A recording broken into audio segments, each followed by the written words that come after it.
Going on? We are reading today, as we do most days, as we do every day. If it is your first time here on the live stream, welcome. I can't figure out. This is ridiculous. Let me figure this out.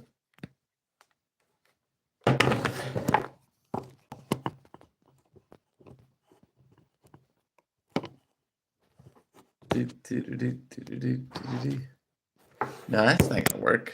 It's got to do it like this. I am reading this book to y'all today, and that is that. So if you are here for the first time, just so you know, today someone might be ringing the doorbell because we are expecting a package.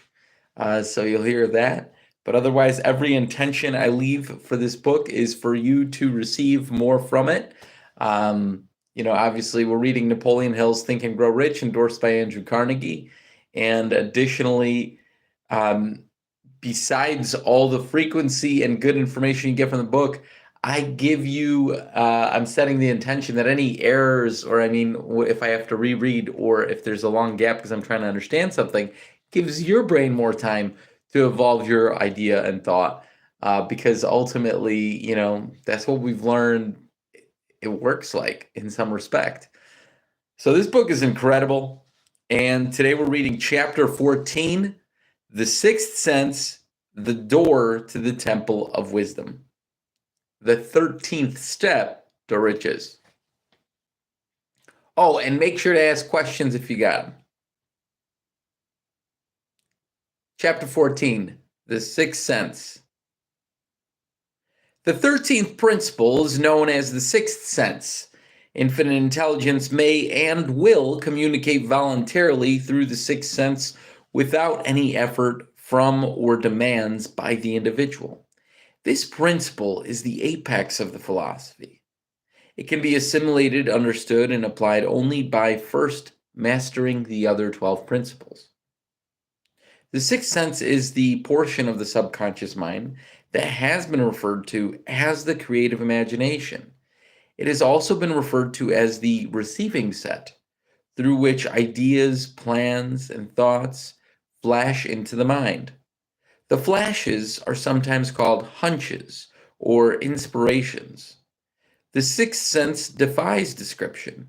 It cannot be described to a person who has not mastered the other principles of this philosophy, because such a person has no knowledge or experience with which the sixth sense may be compared. Understanding of the sixth sense comes only by meditation through mind development from within. The sixth sense is probably the medium of contact between the finite mind of individuals and infinite intelligence. For this reason, it is a mixture of both, the mental and the spiritual. It is believed to be the point at which the mind of an individual contacts the universal mind. After you have mastered the principles described in this book, you will be prepared to accept as truth a statement that may otherwise be incredible to you. Namely, through the aid of the sixth sense, you will be warned of impending dangers in time to avoid them, and notified of opportunities in time to embrace them. Dang, that's really cool. If it's your first time joining us and you like, live readings, like and subscribe so you can join us next time. And we're reading chapter 14 of Think and Grow Rich, The Sixth Sense. So here it is. With the development of the sixth sense, there comes to your aid and to do your bidding a guardian angel who will open to you at all times the door to the temple of wisdom. And if you have questions, ask him. We like to talk about it, right? You will never know whether or not this is a statement of truth except by following the instructions described in the pages of this book, or similar procedure. This is the first time I'm reading it. I've listened to it all the way through several times. I'm under the belief that you have to read this book 3 times. And I've received so much from it already. The author is not a believer in, nor an advocate of miracles.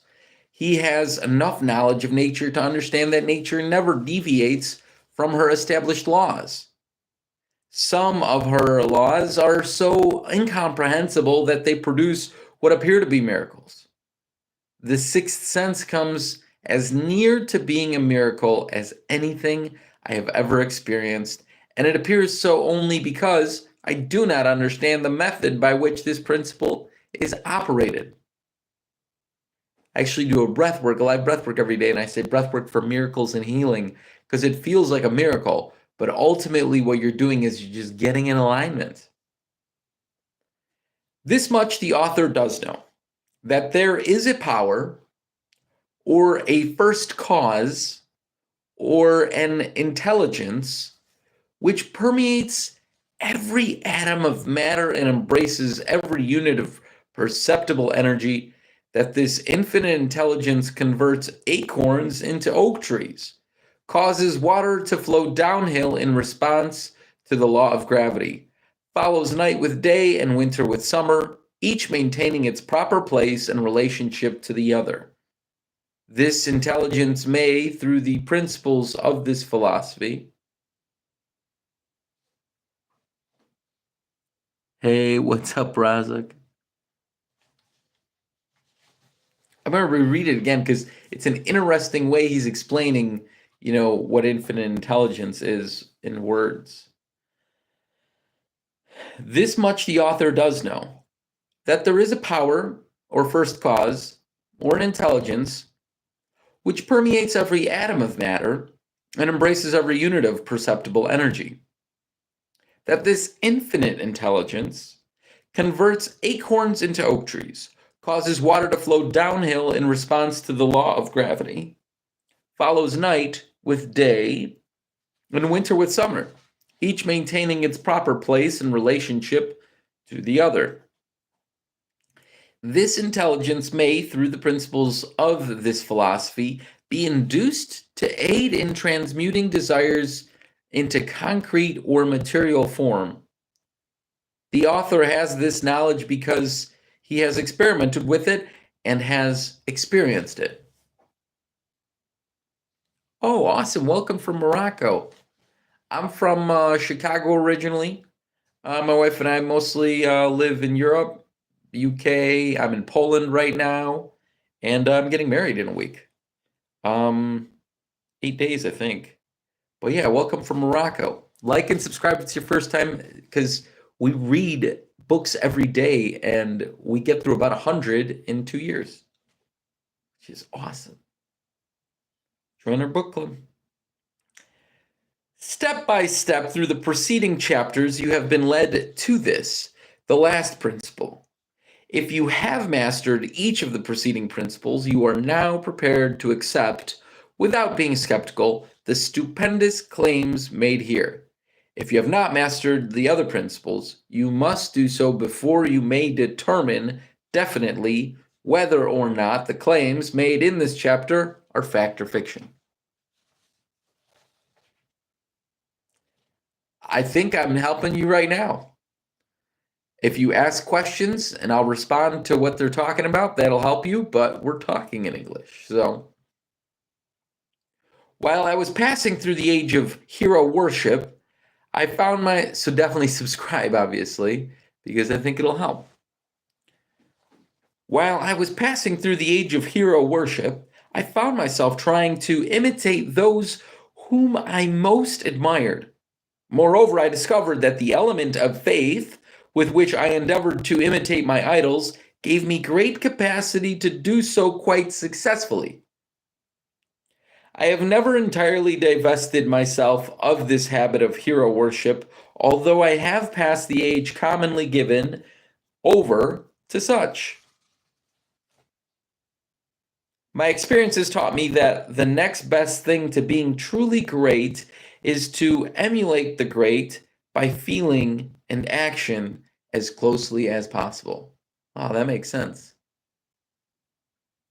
The book we are reading is Think and Grow Rich by Napoleon Hill. If you don't know the story, he met Andrew Carnegie and was endorsed to him to interview the most successful people all over the world.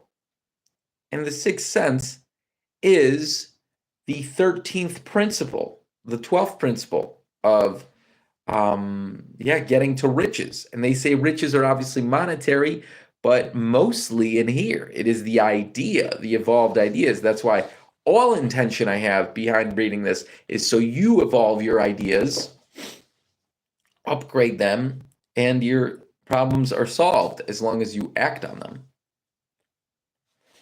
I've never entirely divested myself of this habit of hero worship, although I have passed the age commonly given over to such. My experience has taught me that the next best thing to being truly great is to emulate the great by feeling and action as closely as possible. I needed to repeat that because it's so true. The closest thing to becoming great is just to emulate by feeling and action things and people that are already great. Long before I had ever written a line for publication or endeavored to deliver a speech, man, I don't know why I've got the sniff.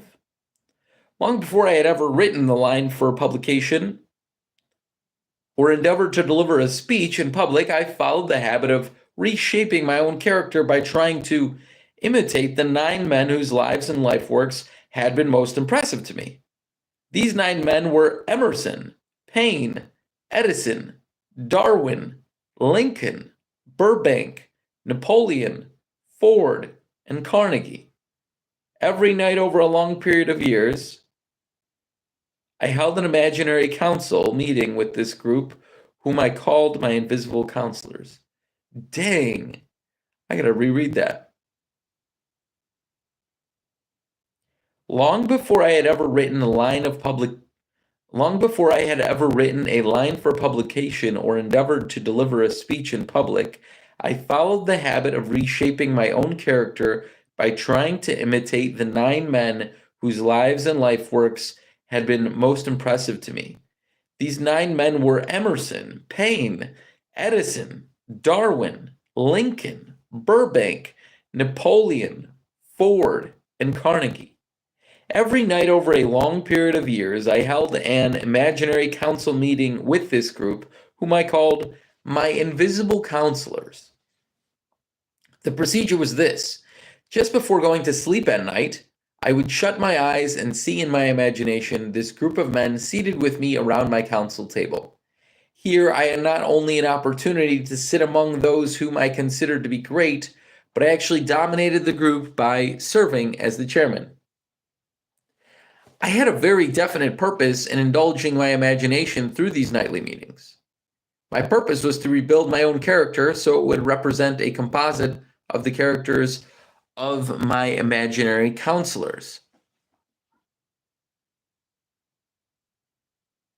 Realizing, as I did early in life, that I had to overcome the handicap of my birth into an environment of ignorance and superstition, I deliberately assigned myself the task of voluntary rebirth through the method here described.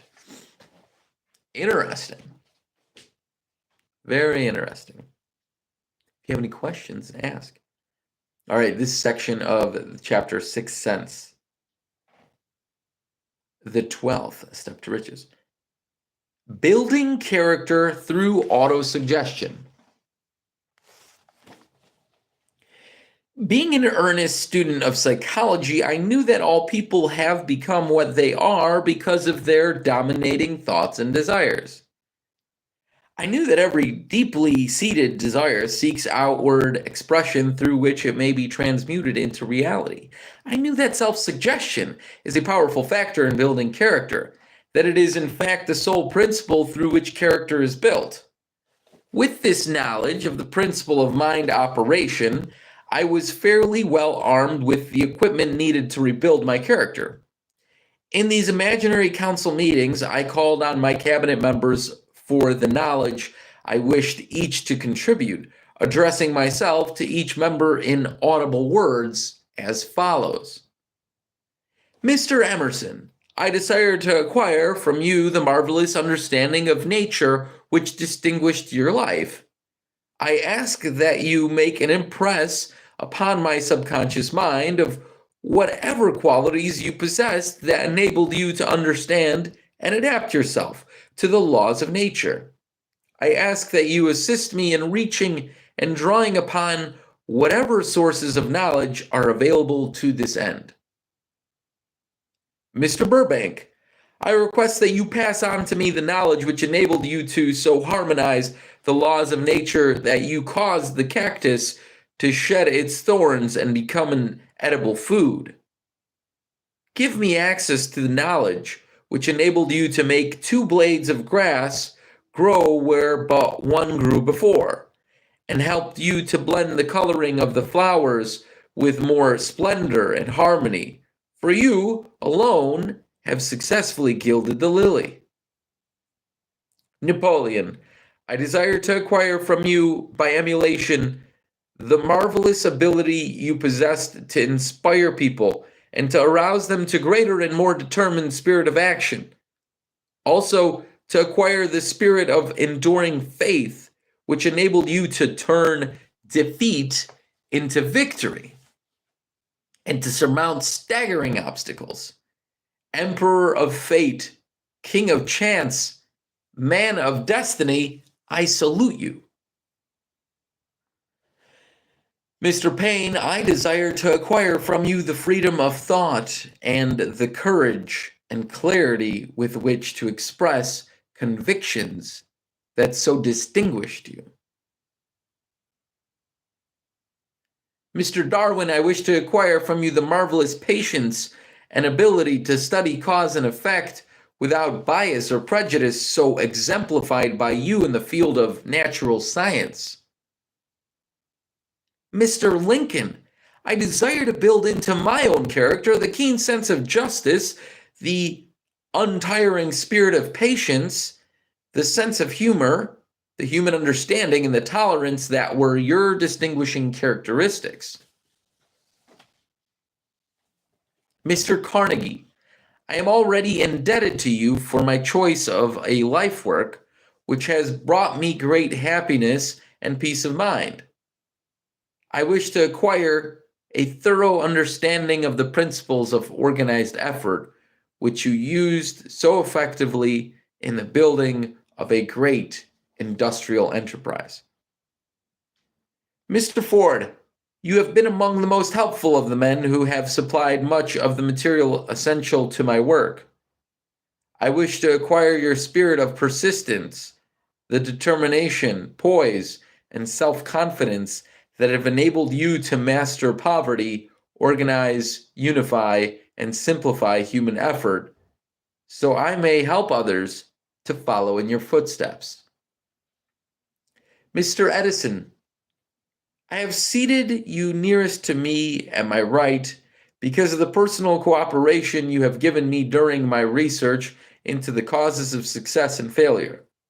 I wish to acquire from you the marvelous spirit of faith with which you have uncovered so many of nature's secrets, the spirit of unremitting toil with which you have so often wrested victory from defeat. My method of addressing the members of the imaginary cabinet would vary according to the traits of characters in which I was interested in acquiring at the time. I studied the records of their lives with painstaking care. After some months of this nightly procedure, I was astounded by the discovery that these imaginary figures became apparently real. Each of these 9 men developed individual characteristics, which surprised me. For example, Lincoln developed the habit of always being late, then walking around in solemn parade. When he came, he walked very slowly with his hands clasped behind him. Once in a while, he would stop as he passed and rest his hand momentarily upon my shoulder. He always wore an expression of seriousness upon his face. Wow. Sorry, wow, when I have epiphanies. This is, you have to join our book club by liking and subscribing. You have to join our daily breathworks. You have to. Please read daily. You will change your life immensely.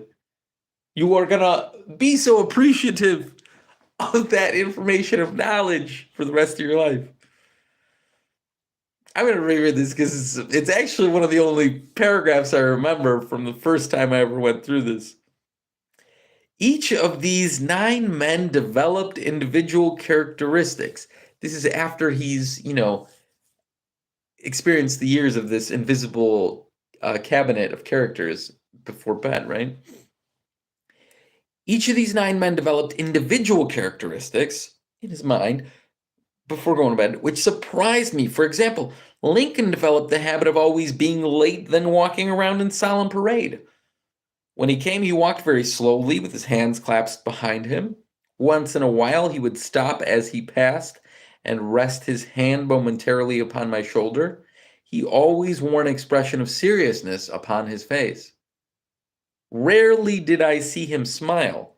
The cares of a sundered nation made him grave. That was not true of the others. Burbank and Paine often indulged in witty repartee that seemed at times to shock the other members of the cabinet.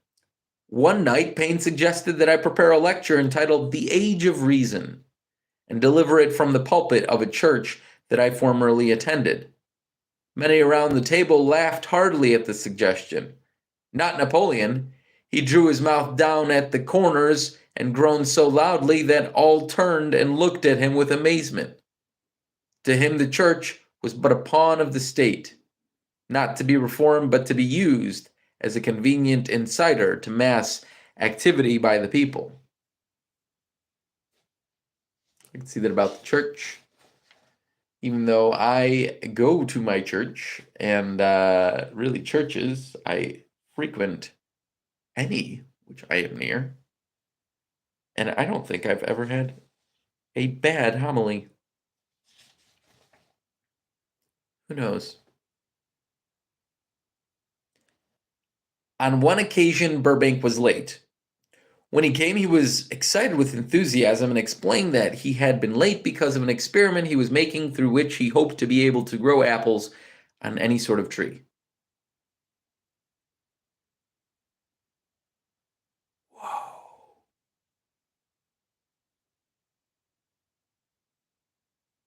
That actually makes sense. Też konto, Polish and English. Hey.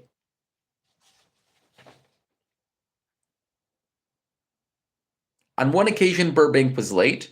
When he came, he was excited with enthusiasm and explained that he had been late because of an experiment he was making through which he had hoped to be able to grow apples on any sort of tree. Paine chided him by reminding him that it was an apple that started all the trouble between man and woman. Darwin chuckled heartily as he suggested that Burbank should watch out for little serpents where he went into the forest to gather apples, as they had the habit of growing into big snakes. Emerson observed, "No serpents, no apples." And Napoleon remarked, "No apples, no state." Lincoln developed the habit of always being the last one to leave the table. I've never done this procedure. Well, maybe once when I first read it, but wow, you would get the most out of this, wouldn't you? Polnish. Polska. No, mówię trochę po polsku, mówię trochę po angielsku.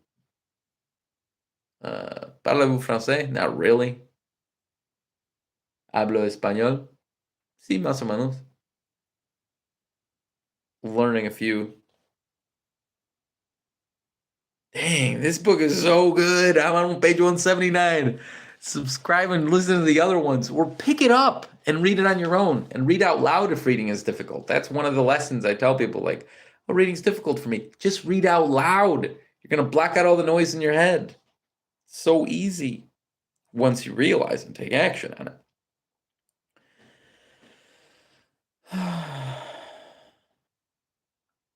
Lincoln developed the habit of always being the last one to leave the table after each meeting. On one occasion, he leaned across the end of the table, his arms folded, and he remained in that position for many minutes. I made no attempt to disturb him. Finally, he lifted his head slowly, got up, and walked to the door. Then he turned around, came back, laid his hand on my shoulder, and said, "My boy, you will need much courage if you remain steadfast in carrying out your purpose in life. But remember, when difficulties overtake you, the common people have common sense. Adversity will develop it."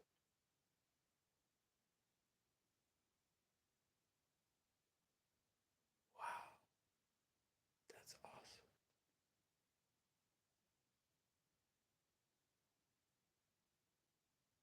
One evening, Edison arrived ahead of all the others. He walked over and seated himself at my left, where Emerson was accustomed to sit, and said, "You are destined to witness the discovery of the secret of life. When the time comes, you will observe that life consists of great swarms of energy, or entities, each as intelligent as human beings think themselves to be. These units of life group together like hives of bees and remain together until they disintegrate.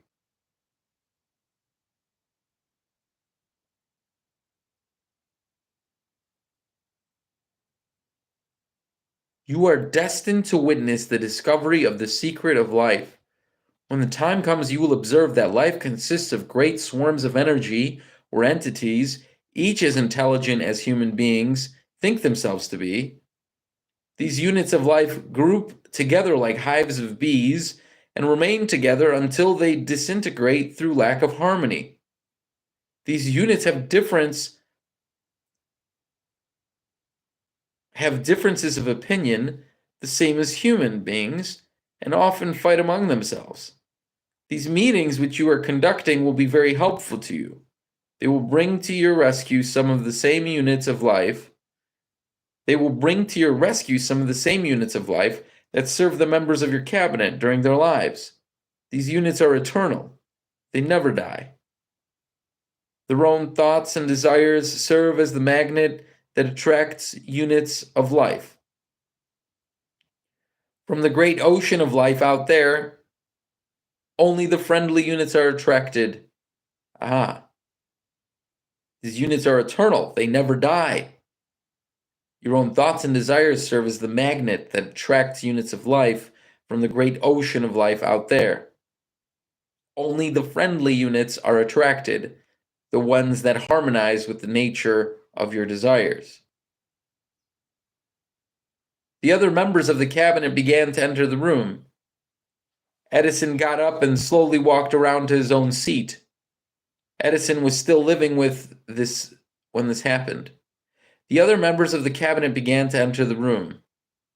Edison got up and slowly walked around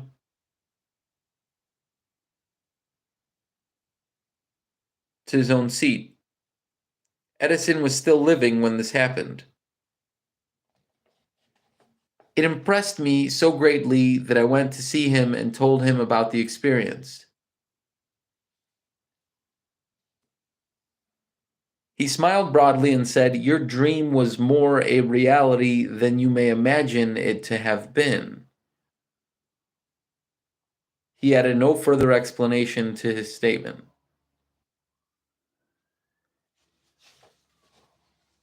Yeah.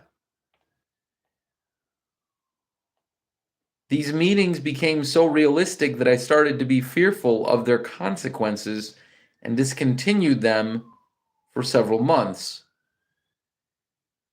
The experiences were so uncanny, I was afraid if I continued them, I would lose sight of the fact that the meetings were purely experiences of my imagination.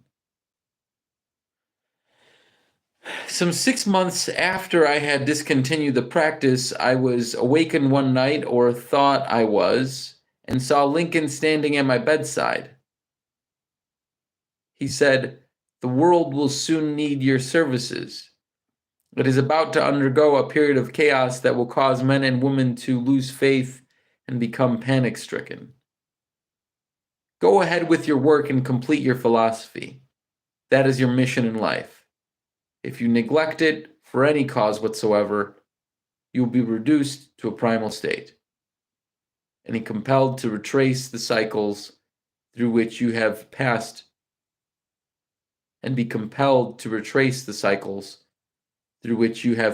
during thousands of years.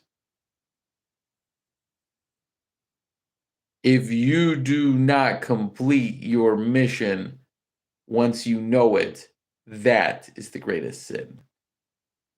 And that is what reincarnates you further back. And if you broke it in this standpoint, as he may have, but he did not, he would get back. Wow. Probably to the initial. The following morning, I was unable to tell whether I had dreamed this or had actually been awake. I have never since found out which it was, but I do know that the dream, if it was a dream, was so vivid in my mind the next day that I resumed my meetings that night. I have never since found out which it was, but I do know that the dream, if it was a dream, was so vivid in my mind the next day that I resumed my meetings that night.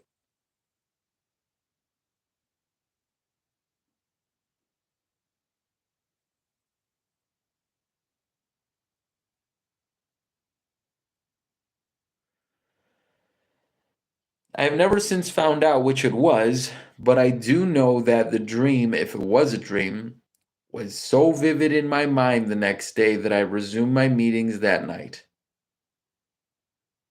At our next meeting, the members of my cabinet all filed into the room together and stood at their accustomed places at the council table. Lincoln raised a glass and said, "Gentlemen, let us drink a toast to a friend who has returned to the fold."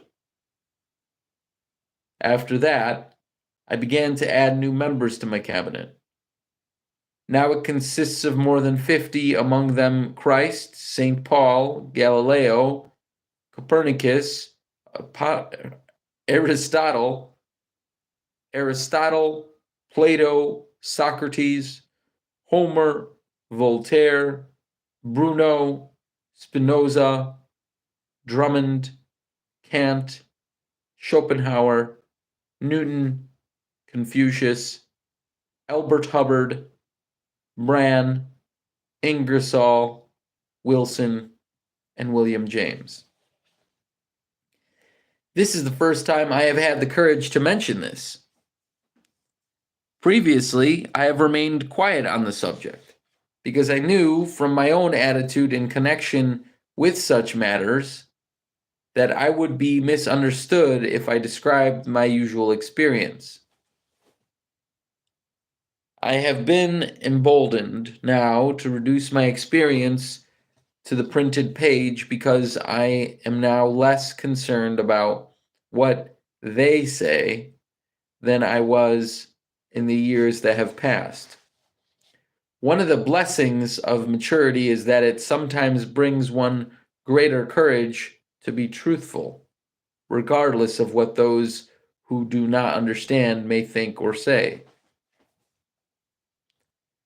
Lest I be misunderstood, I wish here to state most emphatically that I still regard my cabinet meetings as purely imaginary. But I feel entitled to suggest that they have led me into glorious paths of adventure, rekindled an appreciation of true greatness, encouraged creative endeavor, and emboldened the expression of honest thought.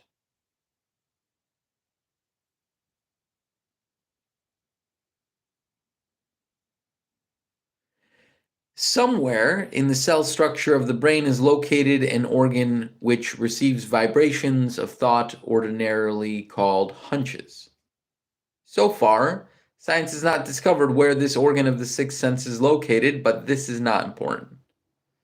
The fact remains that human beings do receive accurate knowledge through sources other than the physical sense.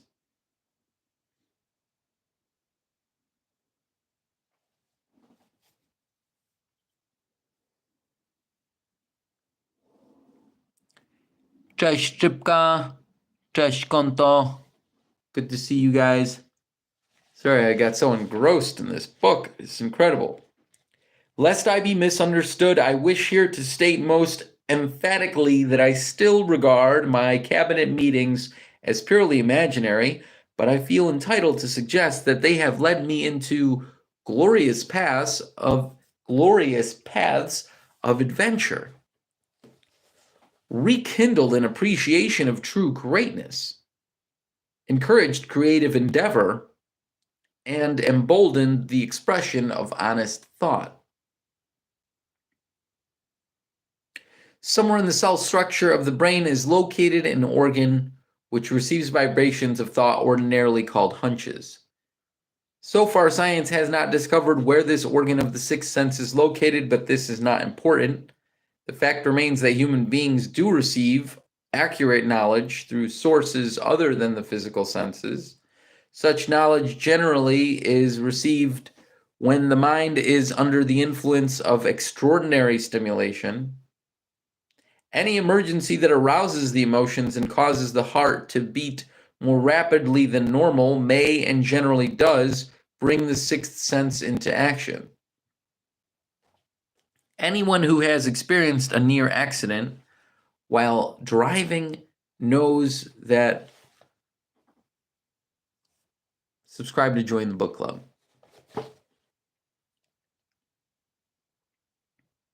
Anyone who has experienced a near accident while driving knows that on such occasions the sixth sense often comes to one's rescue and aids by split seconds in avoiding the accident.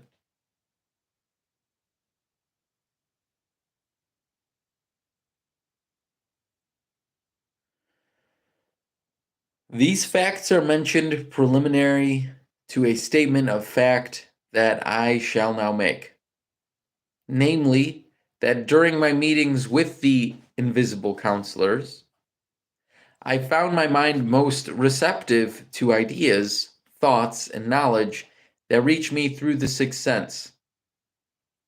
I can truthfully say that I owe my counselors full credit for such ideas, facts, or knowledge I receive through inspiration. I can truthfully say that I owe my counselors full credit for such ideas, facts, or knowledge I receive through inspiration.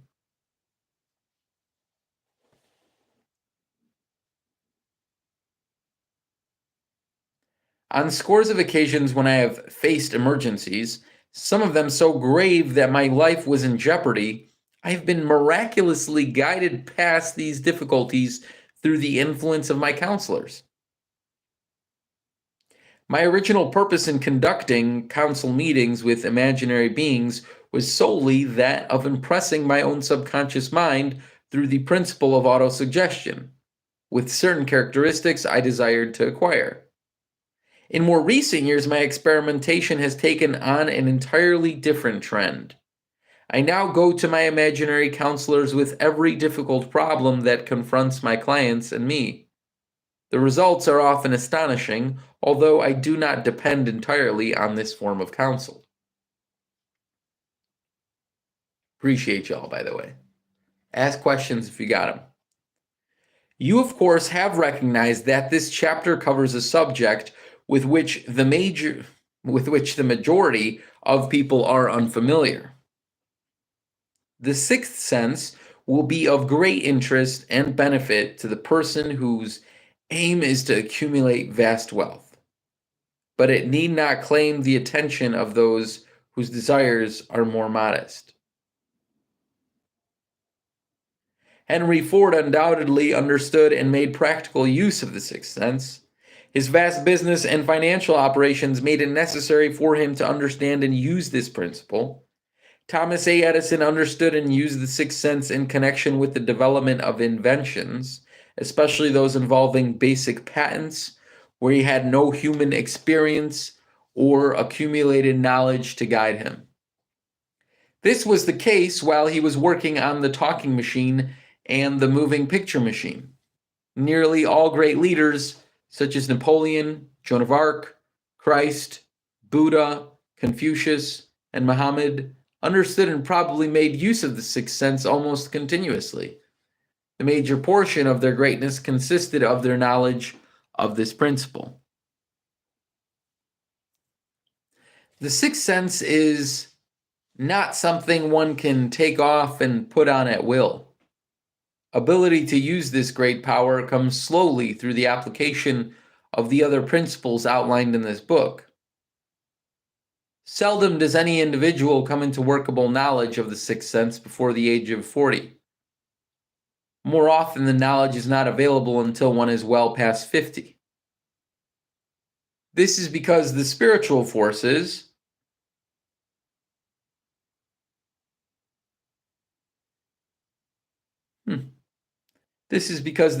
forces with which the sixth sense is so closely related only matters and becomes usable through years of meditation, self-examination, and serious thought.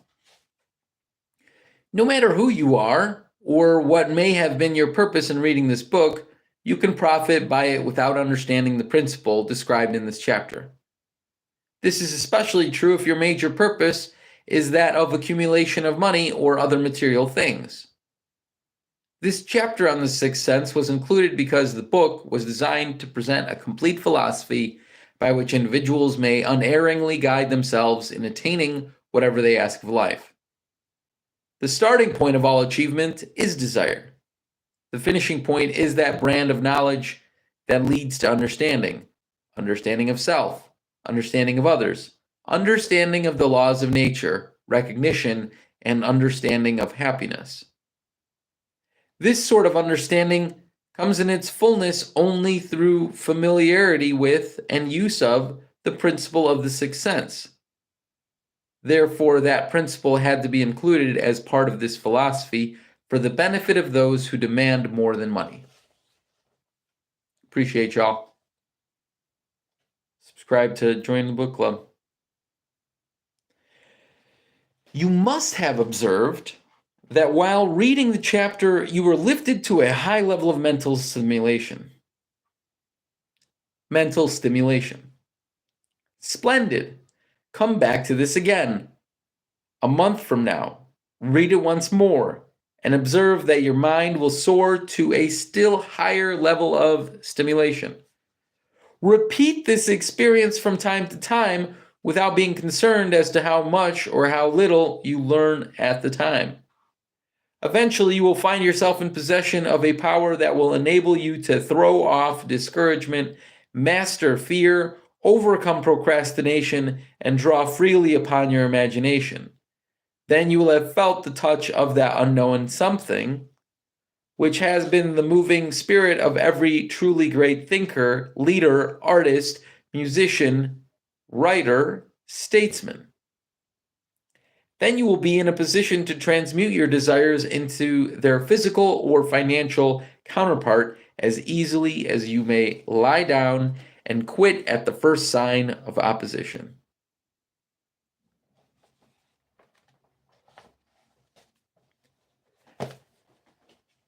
Chapter 15, How to Outwit the Six Ghosts of Fear, Clearing the Brain for Riches.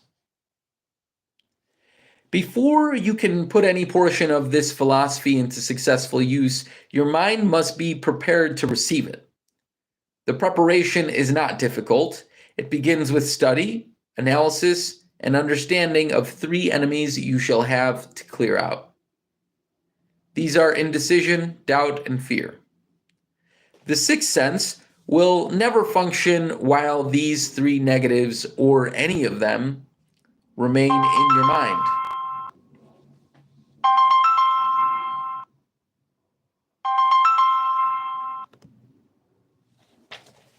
Let me just quickly message back.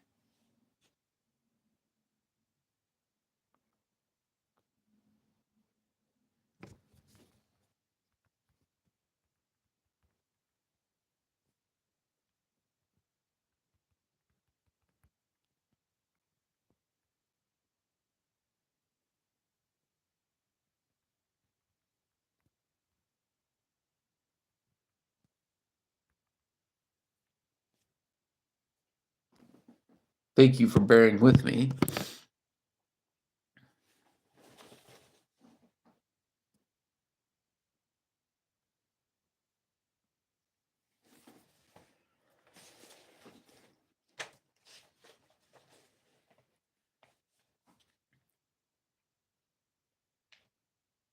Before you can put any portion of this philosophy into successful use, your mind must be prepared to receive it. The preparation is not difficult. It begins with study, analysis, and understanding of three enemies you shall have to clear out. These are indecision, doubt, and fear. The sixth sense will never function while these three negatives or any of them remain in your mind. The members of this unholy trio are closely related where one is found. The other two are close at hand. Indecision is the seedling of fear. Remember this as you read. Indecision crystallizes into doubt, and the two blend and become fear. The blending process is often slow. This is one reason why these three enemies are so dangerous. They germinate and grow without their presence being observed. The remainder of this chapter describes an end that must be attained before the philosophy as a whole can be put into practical use. It also analyzes a condition that has reduced huge numbers of people to poverty, and it states a truth that must be understood by all who accumulate riches, whether measured in terms of money or a state of mind of far greater value. The purpose of this chapter is to turn the spotlight upon the cause and the cure of the six basic fears. The purpose of this chapter is to turn the spotlight upon the cause and the cure of the six basic fears. Before we can master an enemy, we must know its name, its habits, and its place of abode. As you read, analyze yourself carefully and determine which, if any, of the six common fears have attached themselves to you. Do not be deceived by the habits of these subtle enemies. If you haven't subscribed, subscribe. Also, ask questions in here, and I appreciate your likes. Do not be deceived by the habits of these subtle enemies. It helps build community. Sometimes they remain hidden in the subconscious mind, where they are difficult to locate and still more difficult to eliminate. The six basic fears. There are six basic fears. Every human suffers from some combination of them at any one time or another.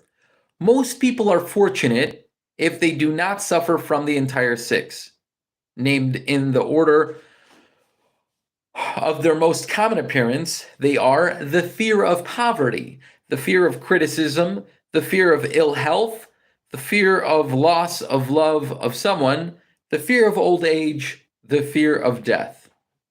Wow.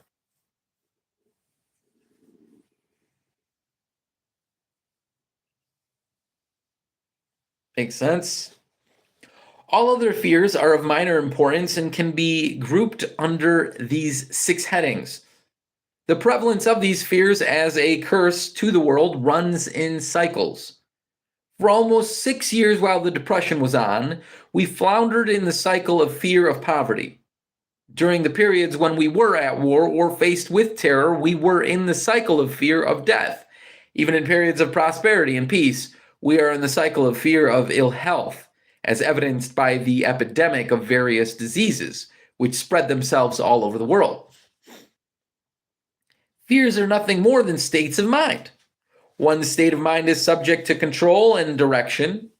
Doctors, as everyone knows, are less subject to attack by disease than ordinary laymen for the reason that doctors do not fear disease. Doctors have been known to treat hundreds of people suffering from such contagious diseases as smallpox in a day without becoming infected. Their immunity against the disease consisted largely, if not solely, in their absolute lack of fear. We can create nothing that is not first conceived in the form of an impulse of thought. Following this statement comes another of still greater importance, namely, thought impulses begin immediately to translate themselves into their physical equivalent whether those thoughts are voluntary or involuntary.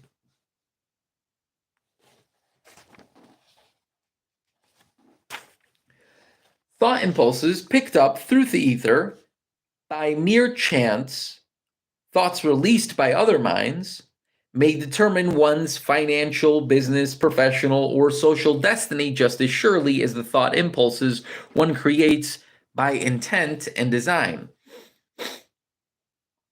We are here laying the foundation for the presentation of a fact of great importance to the person who does not understand why some people appear to be lucky, while others of equal or greater ability, training, experience, and brain capacity seem destined to ride with misfortune.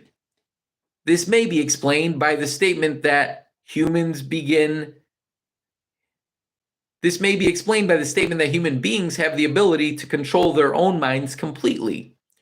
With this control, they may open their minds to the thought impulses released by other brains, or close the doors tightly and admit only thought impulses of their own choice.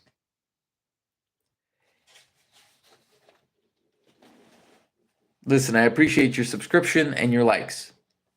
The one lesson, read. If you don't join us, read daily, please. If reading is difficult, please read out loud. It makes it so simple. Start with 2 pages a day, 10 minutes a day, whatever you need. Nature has endowed us with absolute control over but one thing, and that is thought. This fact, coupled with the additional fact that everything people create begins in the form of a thought, leads one very near to the principle by which fear may be mastered. If it is true that all thought has a tendency to clothe itself in its physical equivalent, and this is true beyond any reasonable room for doubt, it is equally true that thought impulses of fear and poverty cannot be translated into terms of courage and financial gain. Following the Wall Street crash of 1929, the people of America were compelled to think of poverty. Slowly but surely, that mass thought was crystallized into its physical equivalent, which was known as a depression. This had to happen. It is in conformity with the laws of nature. Wow, another epiphany. I do these live streams because they create epiphanies, whether the breath work or the reading one. Join in and read on your own and align yourself with breath. The fear of poverty. There can be no compromise between poverty and riches unless you don't subscribe. Yeah, of course, it's a live stream, I'm going to tell you. But seriously, join us. It helps the community grow. There can be no compromise between poverty and riches. The two roads that lead to poverty and riches travel in opposite directions. If you want riches, you must refuse to accept any circumstance that leads toward poverty. The word riches is here used in its broadest sense, meaning financial, spiritual, mental, and material estates. The broadest one, all of them. The starting point of the path that leads to riches is desire. In chapters 1 and 2, you received full instructions for the proper use of desire. In this chapter on fear, you have complete instructions for preparing your mind to make practical use of desire. Here, then, is the place to give yourself a challenge that will definitely determine how much of this philosophy you have absorbed. Here is the point at which you can turn profit and foretell accurately what the future holds in store for you. If, after reading this chapter, you are willing to accept poverty, you may as well make up your mind to receive poverty. This is one decision you cannot avoid. If you demand riches, determine what form and how much you will be required. If you demand riches, determine what form and how much will be required to satisfy you. You know the road that leads to riches. You have been given a roadmap, which, if followed, will keep you on that road. If you neglect to make the start, or stop before you arrive, no one will blame you but you. No one will be to blame but you. Makes sense. This responsibility is yours. No alibi will save you from accepting the responsibility if you now fail or refuse to demand riches of life. The acceptance calls for but one thing, the only thing you can control, and that is a state of mind. A state of mind is something that one assumes. It cannot be purchased, it must be created. Fear of poverty is a state of mind, nothing else.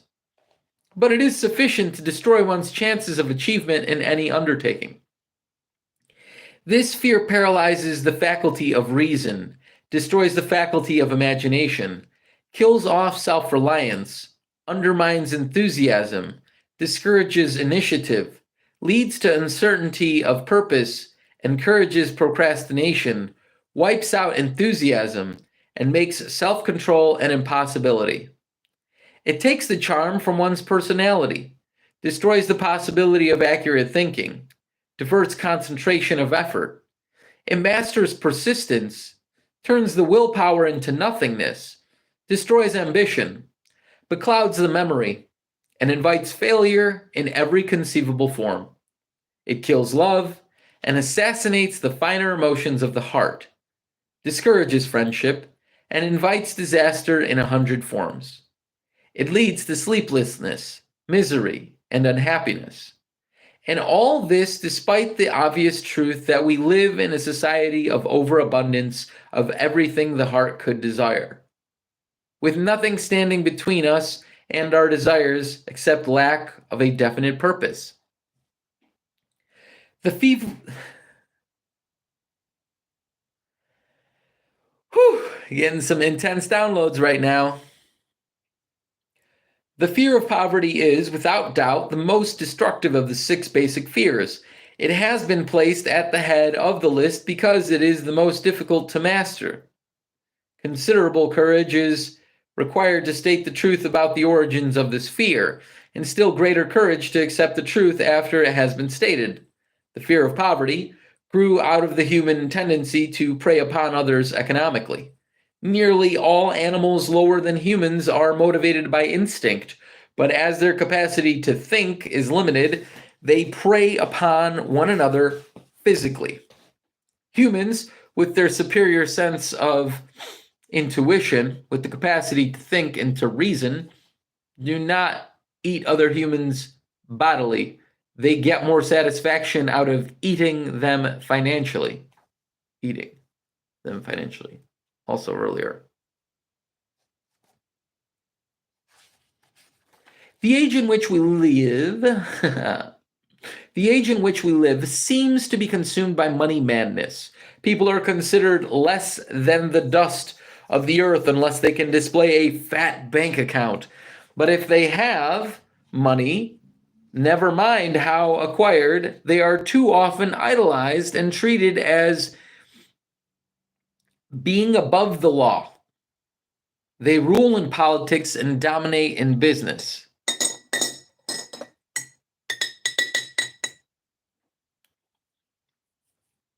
And the whole world about them bows in respect when they pass by.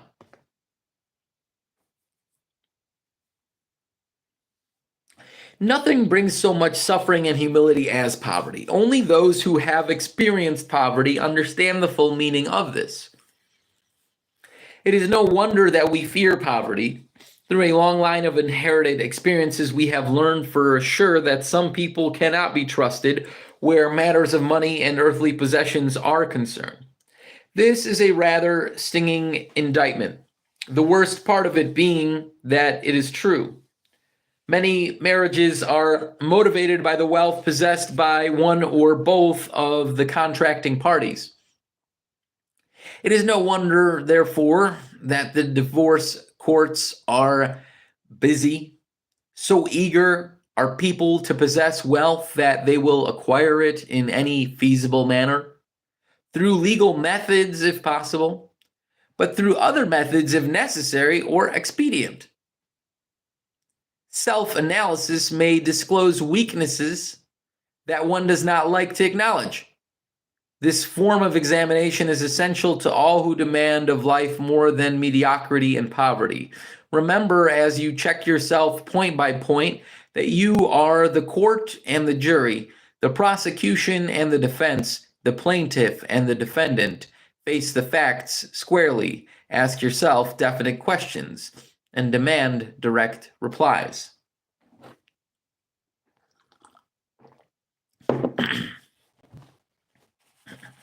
Excuse me. I usually start my day with a cold shower and breath work and other things, but I started to read today because I felt called to. And pardon me, I am planning for my wedding these past weeks and months, to be fair. I'm getting wed in 8 days or less.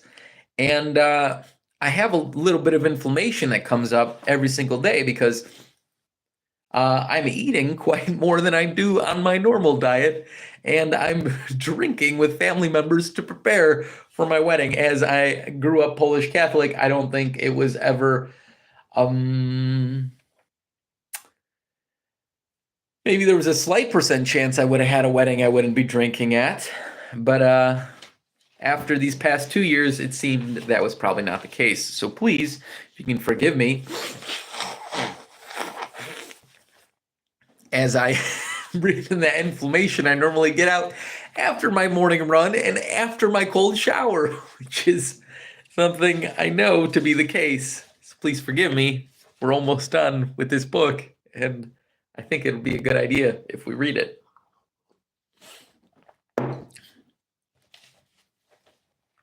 That being self, or expedient.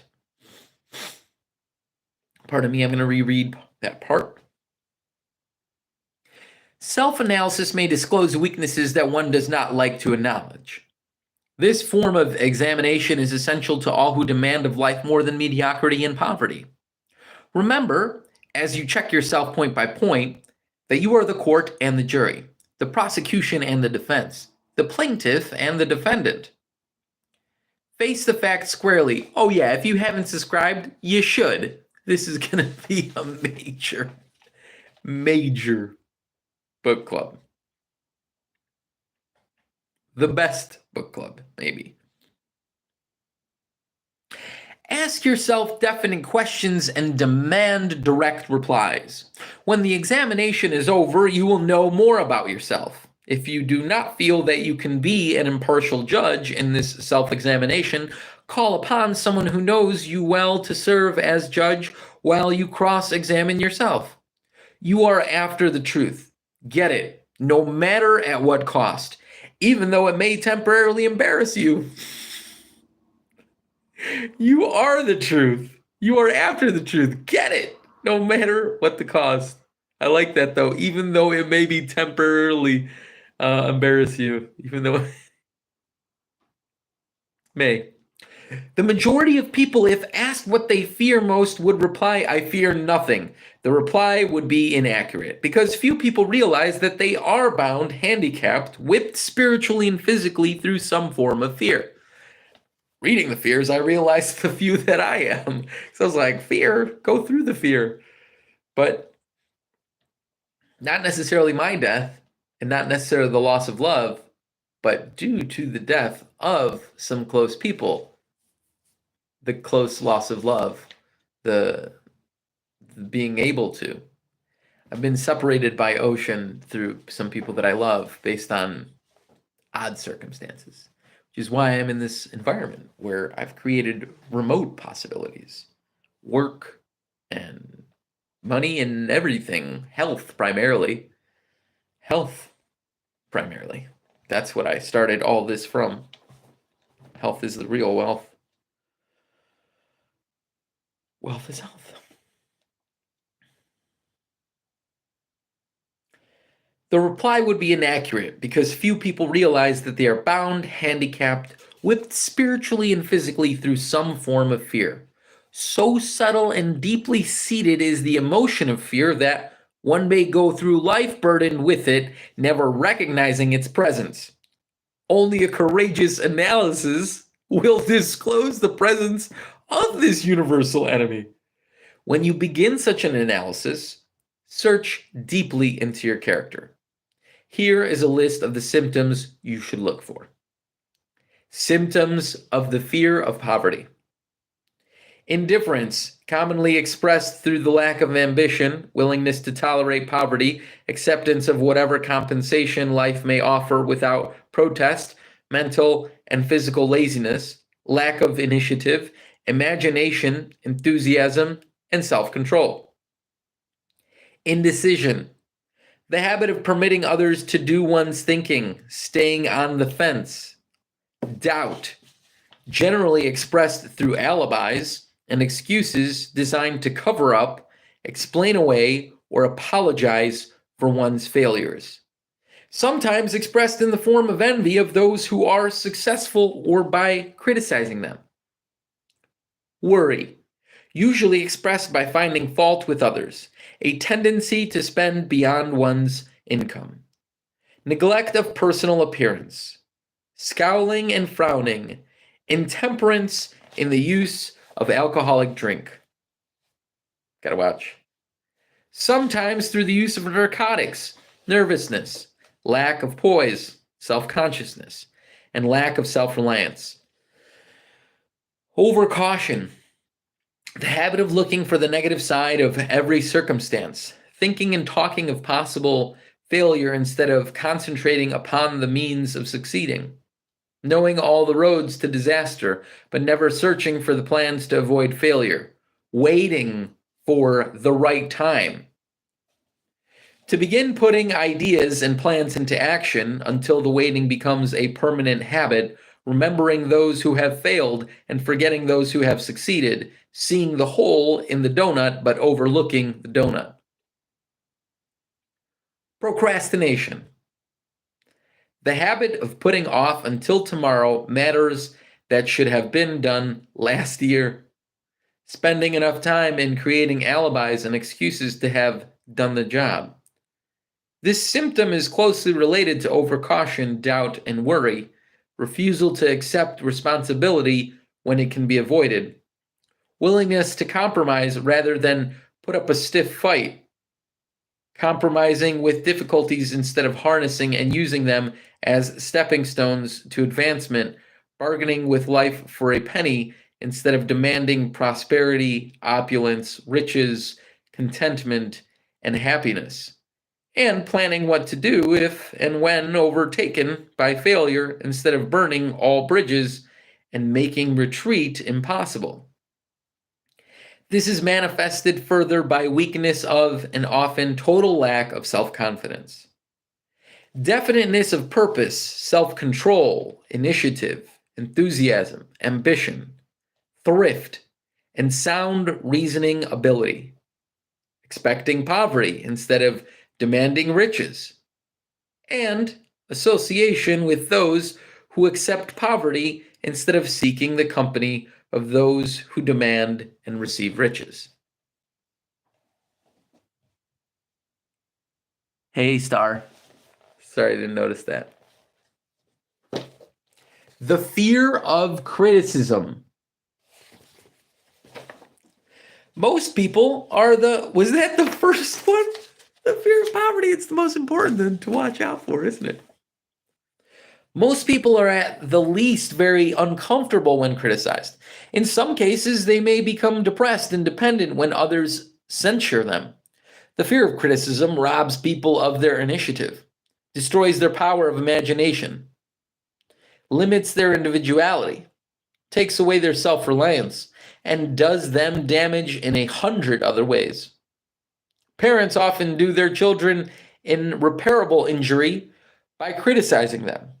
The mother of one of my boyhood chums used to punish him with a switch almost daily, always completing the job with the statement, "You'll end up in prison before you are 20. He was sent to reform school at the age of 17. Criticism is the one form of service of which everyone has too much. Everyone has a stock of it that is handed out gratis, whether called for or not. One's nearest relatives are of One's nearest relatives are often the worst offenders. It should be recognized as a crime, in reality it is a crime of the worst nature, for any parent to build inferiority complexes in the mind of a child through unnecessary criticism. Employers who understand human nature get the best there is out of people, not by criticism, but by constructive suggestion. Parents may accomplish the same results with their children.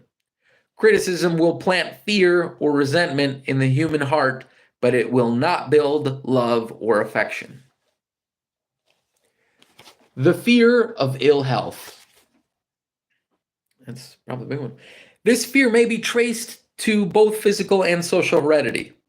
It is closely associated in origin with the causes of fear of old age and death because it leads one closely to the border of terrible worlds,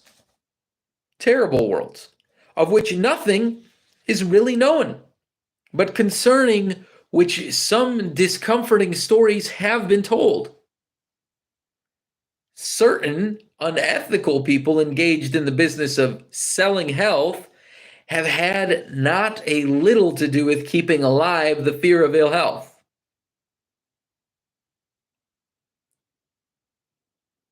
Makes sense.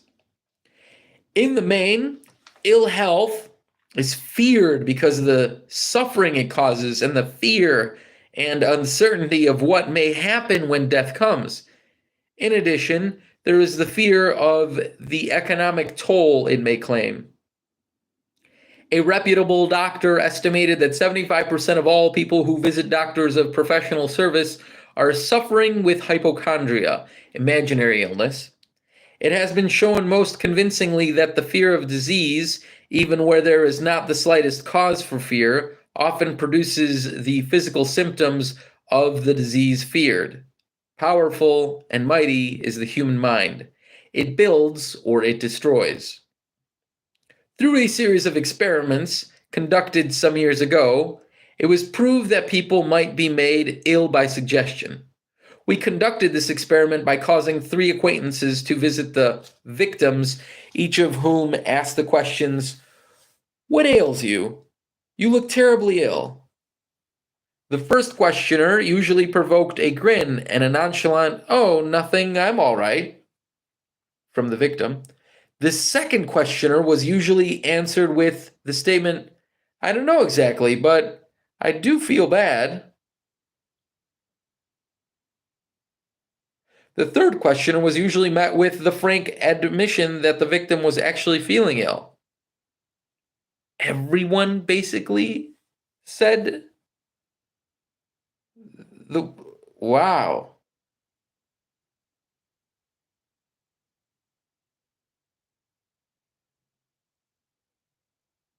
No one had 100% conviction, like, "I'm good. What's wrong with you? Like, why are you bringing it up?" Because they should sense that.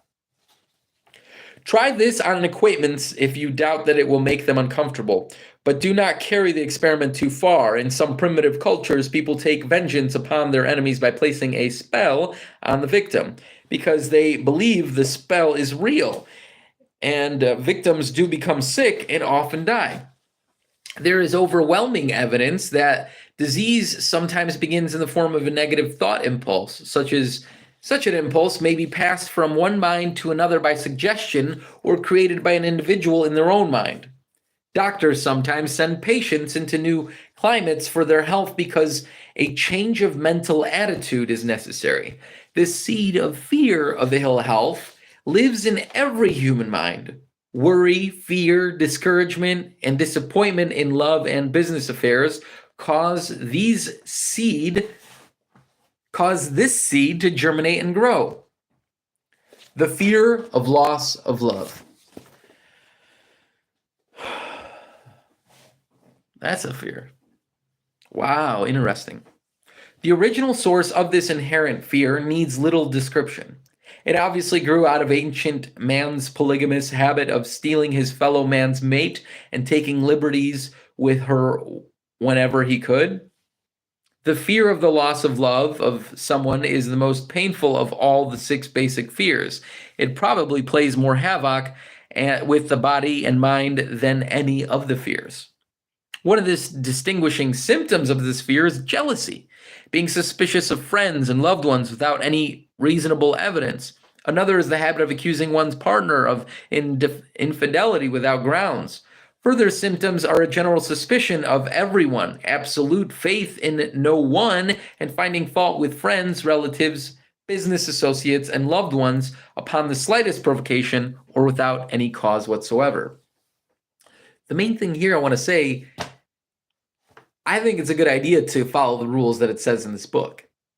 There are some things that are like, I'm like, I don't know about that. But it's almost as if now reading the whole book, it's for my benefit to rethink that later.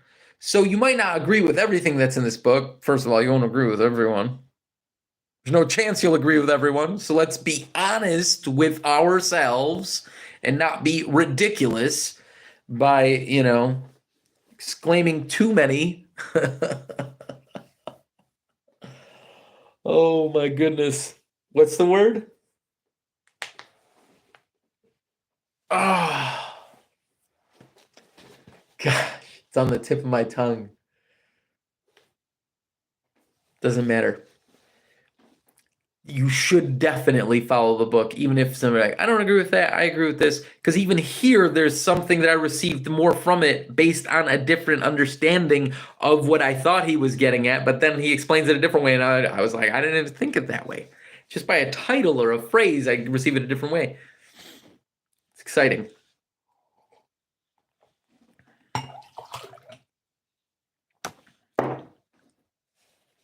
The fear of old age. The possibility of ill health, which is more common as people grow older, is a major cause of this common fear. Eroticism also enters into the cause of the fear of old age, as no one cherishes the thought of diminishing sexual attraction. Another contributing cause of the fear of old age is the possibility of loss of freedom and independence, as old age may bring with it the loss of both physical and economic freedom. Some people show a tendency to slow down and develop an inferiority complex when they get older, falsely believing themselves to be slipping because of age. The truth is that some of our most useful years, mentally and spiritually, and those in later life. Unfortunately, there are older men and women who lose their initiative, imagination, and self-reliance by falsely believing themselves too old to exercise these qualities. Listen, definitely subscribe. I'm here to help you. And if you have any questions, you're like, I don't agree with that guy, then ask me a question. We're probably not on the same page. The fear of death. Maybe not. To some, this is the cruelest of all basic fears. The reason is obvious. We know not what to expect after death. As Shakespeare stated so well in Hamlet, it is the undiscovered country from whose bourne no traveler returns. The fear of death is not as common now as it was during the age when there were no great colleges and universities. Scientists have turned the spotlight of truth upon the world, and this truth is rapidly freeing people from this terrible fear of death through the aid of biology, astronomy, geology, and other related sciences. The fears of the Dark Ages that gripped the minds of people and destroyed their reason have been dispelled. This fear is useless. Death will come no matter what anyone may think about it. Accept it as a necessity and pass the thought out of your mind. It must be a necessity or it would not come to all. The entire world is made up of only two things, energy and matter.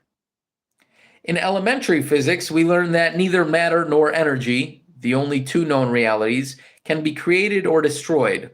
Both matter and energy can be transformed. Life is energy. It is anything.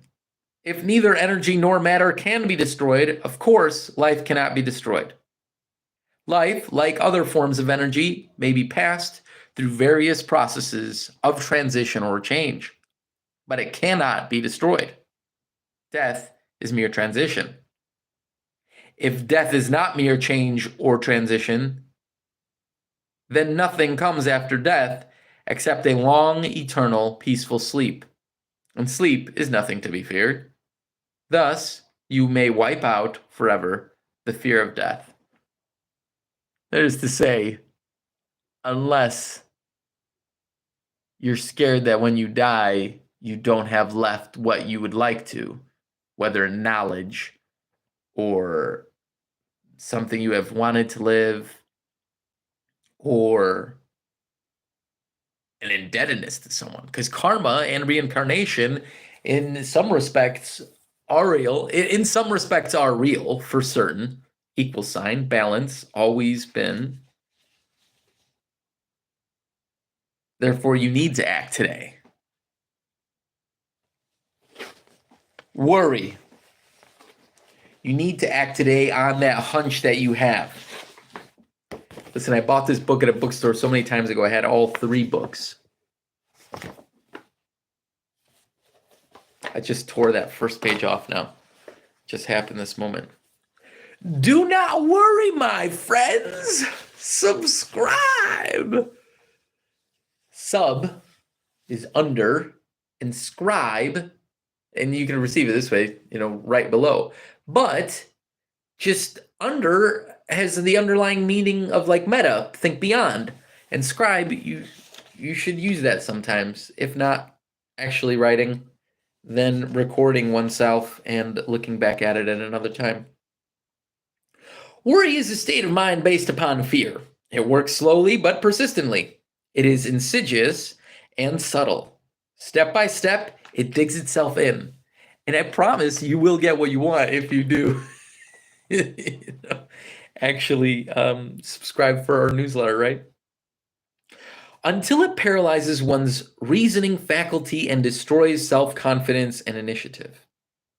Worry is a form of sustained fear caused by indecision.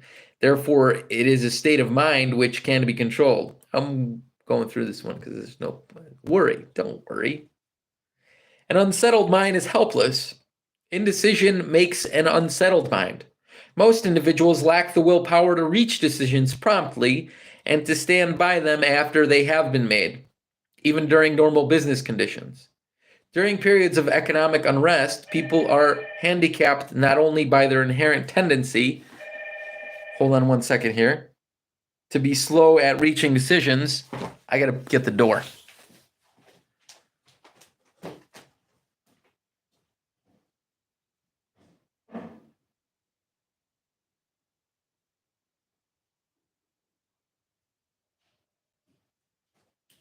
I will be back in just a minute. I told you at the beginning, didn't I? We have a package that's arriving.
Nice.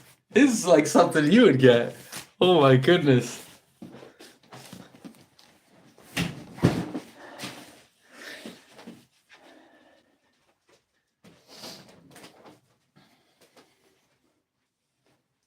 Like I said, normally I start with a run and a cold shower and whatever. It doesn't matter. We'll do it again. Worry. Worry is a state of mind based upon fear. It works slowly but persistently. It is insidious and subtle. Step by step, it digs itself in. Until it paralyzes one's reasoning faculty and destroys self-confidence and initiative. Worry is a form of sustained fear caused by indecision. Therefore, it is a state of mind which can be controlled. An unsettled mind is helpless. Indecision makes an unsettled mind. Most individuals lack the willpower to reach decisions promptly and to stand by them after they have been made, even during normal business conditions. Most individuals lack the willpower to reach decisions promptly and to stand by them after they have been made, even during normal business conditions. During periods of economic unrest, people are handicapped not only by their inherent tendency to be slow at reaching decisions, but also by the indecision of others around them who have created a state of mass indecision. Man, I'm really excited to offer you what I'm going to offer you at the end of this. So if you're here, it's life-changing, this book club, you know? The 6 basic fears become translated into a state of worry through indecision.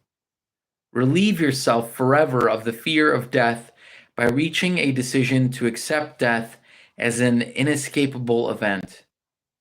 When the fear of poverty by reaching a decision to get along with whatever wealth you can accumulate without worry. Oh, whip the fear of poverty by reaching a decision to get along with whatever wealth you can accumulate without worry. Put your foot upon the neck of the fear of criticism by reaching a decision. Yeah, put your foot upon the neck of fear. Yeah, that's crazy visual.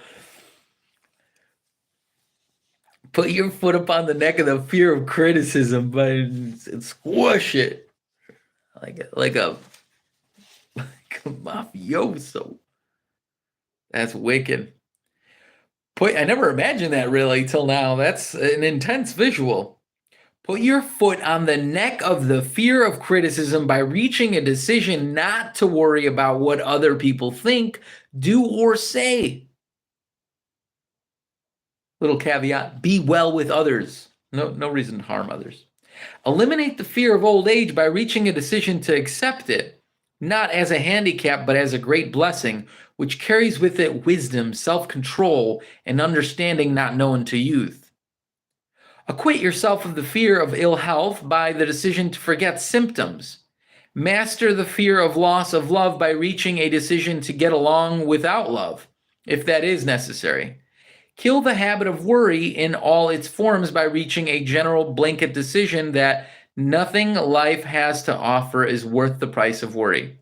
With this decision will come poise, peace of mind, and calmness of thought that will bring happiness. With this decision will come poise, peace of mind, and calmness of thought that will bring happiness.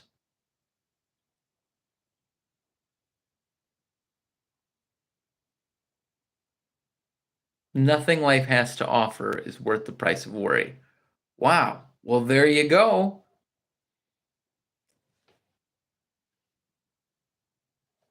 Be in the present moment. True gratitude is the awareness of gratitude because you're already appreciating where you are right now, whether you like it or not. So you're already giving gratitude.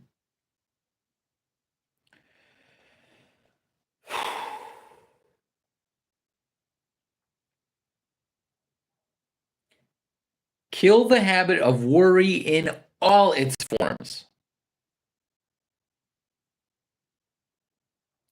Kill the habit of worry in all its forms by reaching a general, blanket decision that nothing life has to offer is worth the price of worry. With this decision will come poise, peace of mind, and calmness of thought that will bring happiness. That lesson right there is something you can get just from the daily breath work we do. A person whose mind is filled with fear not only destroys their own chances of intelligent action, but also transmits these destructive vibrations to the mind of other people and destroys their chances as well. Even a dog or a horse knows when its master lacks courage. Moreover, a dog or horse will pick up the vibration of fear thrown off by its master and behave accordingly. One finds this same capacity to pick up the vibration of fear lower down the line of intelligence in the animal kingdom. A honeybee immediately senses fear in the mind of a person for reasons unknown. A bee will sting the person whose mind is releasing vibrations of fear much more readily than it will molest the person whose mind registers no fear. Yeah, that's right. Used to do a pop-up at a market, farmer's market, and this woman always was scared of the bees, and she got stung, I think, twice in 1 year, and every year at least once. And they flew around us while we made food all the time. And I think it was like 6 or 7 years. Oh, pardon me, like 12 years, double that, before the owner got stung one time. Anyway, we had honey. What are you gonna do? Everyone loves honey. Everything loves honey.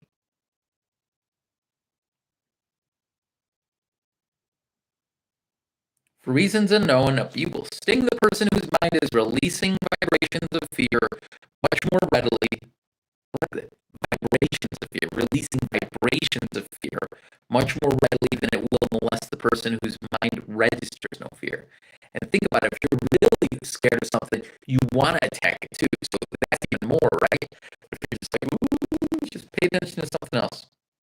The vibrations of fear pass from one mind to another just as quickly and as surely as the sound of the human voice passes from the broadcasting station to the receiving station and by the self-same medium.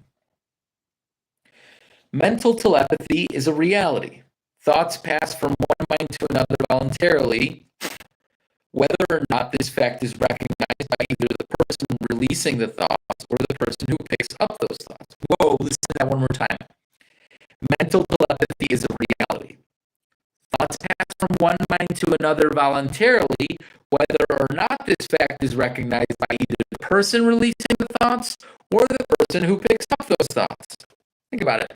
You might have had that epiphany during the first time you read this book.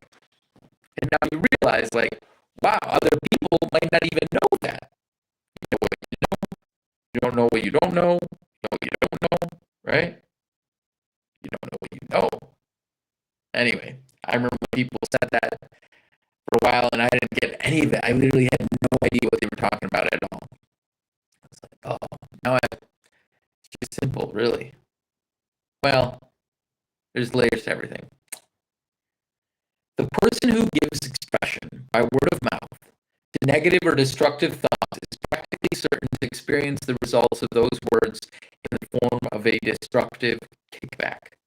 The release of destructive thought impulses alone, without the aid of words, also produces a kickback in more ways than one.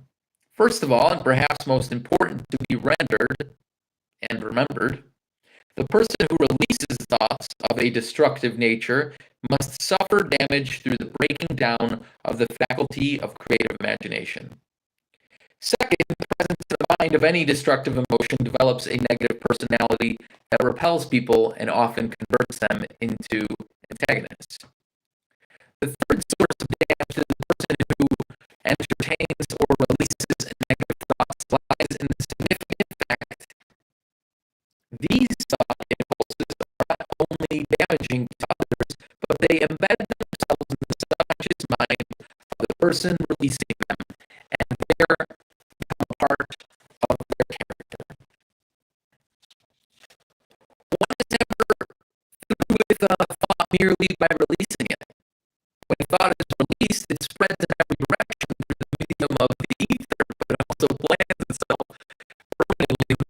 subconscious mind of the person releasing it. The Aerosmith song? Your business in life is presumably to achieve success. To be successful, you must find peace of mind, acquire the material needs of life, and above all, attain happiness. All of these evidences of success begin in the form of thought impulses. There's always layers to this. Happiness. Power. Oh, I'm so excited. If you haven't subscribed, but who cares? But, it's up to you. This book club, we're going to read 200 books in less than 2 years. 100 books in 2 years. And it's based on what my mentor suggested. Like, that's what got him to where he wanted. So this is why we're doing this, Part of it's free, so subscribe. I'm all going to give free goodies. This is free right now. But I can't wait to share with you the breath work that has, sure brought me miracles, but gives me epiphanies every day and cures my anxiety, is a method I received from Wim Hof and Niraj from Soma Breath. It was an evolution of what they told me. I just smell some reefer? Probably a skunk for sure. I wouldn't know why the other thing would be here. But with the whole happiness thing, you have the power to be happy, You may control your own mind. You have the power to feed it whatever thought impulses you choose.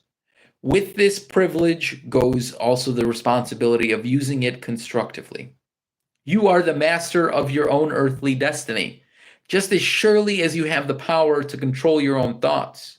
You may influence, direct, and eventually control your own environment, making your life what you want it to be. On the other hand, you may neglect to exercise the privilege that is yours to make your life to order, thus casting yourself upon the broad sea of circumstance, where you will be tossed hither and yon like a chip on the waves of the ocean.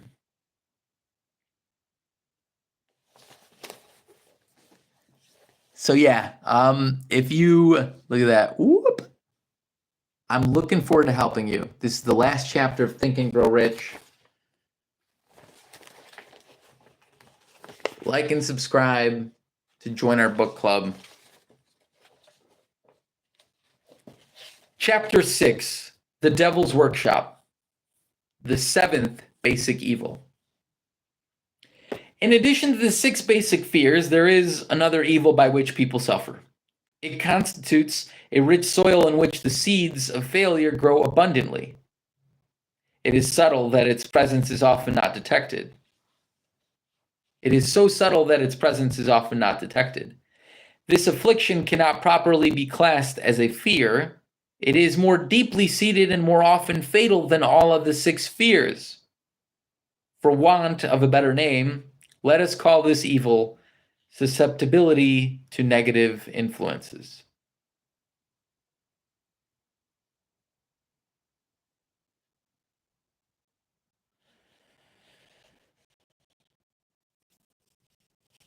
People who accumulate great riches always protect themselves against this evil. The poverty-stricken never do. Those who succeed in any calling must prepare their minds to resist the evil. If you are reading this philosophy for the purpose of accumulating riches, you should examine yourself very carefully to determine whether you are susceptible to negative influences.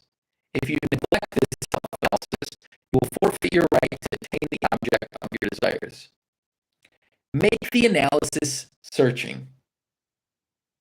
After you read the questions prepared for this self-analysis, hold yourself to strict account in your answers. Go at the task as carefully as you would search for any other enemy you knew to be waiting to ambush you. Deal with your own faults as you would a more tangible enemy. You can easily protect yourself against highway robbers because the law provides organized cooperation for your benefit. But the 7th basic evil is more difficult. It more difficult to master.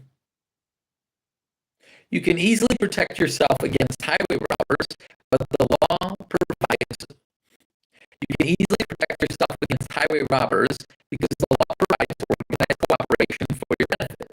But the seventh basic evil is more difficult to master. It strikes when you are not aware of its presence, when you are asleep and while you are awake. Moreover, its weapon is intangible because it consists of merely a state of mind. This evil is also dangerous because it strikes in as many different forms as there are human experiences. Sometimes it enters the mind through the well-meant words of one's own relatives. At other times, it pours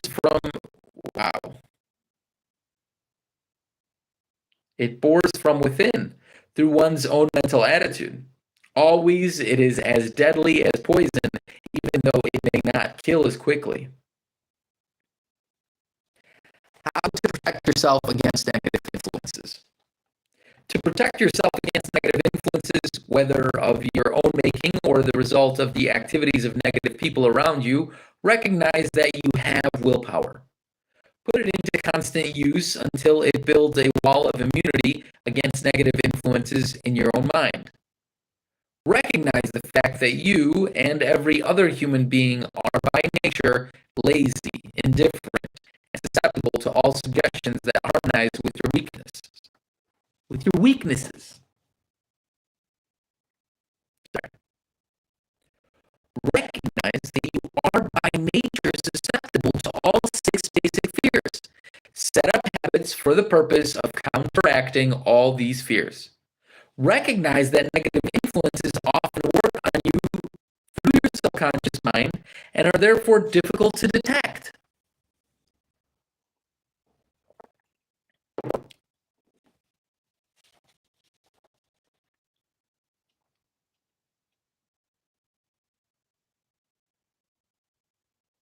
Keep your mind closed against all people who depress or discourage you in any way.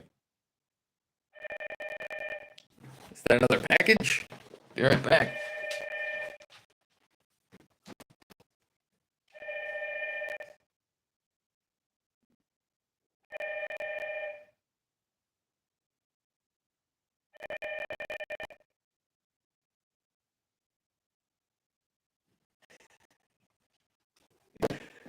I'm telling you, this is so good. Just give me 30 seconds.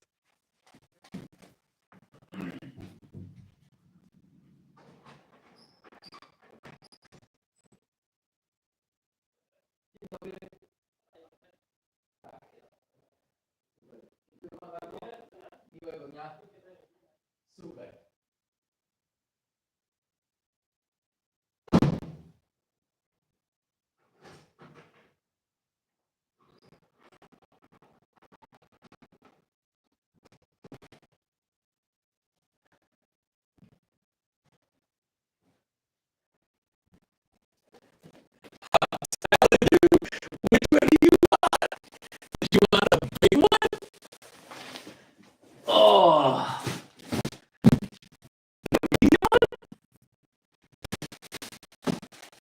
Just a small one. They're all good, I'm telling you. So excited for us. So excited. How you doing? Good? Listen, worst case scenario, best case scenario, right? That's a phrase we came up with. I don't know which friend came up with it. I love you guys. Wish you the best. Let's continue here. We're almost done. Just a few more pages. I can't wait to read this book again. I got to come back in a month. Let's read it 3 times. This is going to be exciting. What do we read? Master Key to Riches before. We got Man's Search for Meaning on deck. Top books.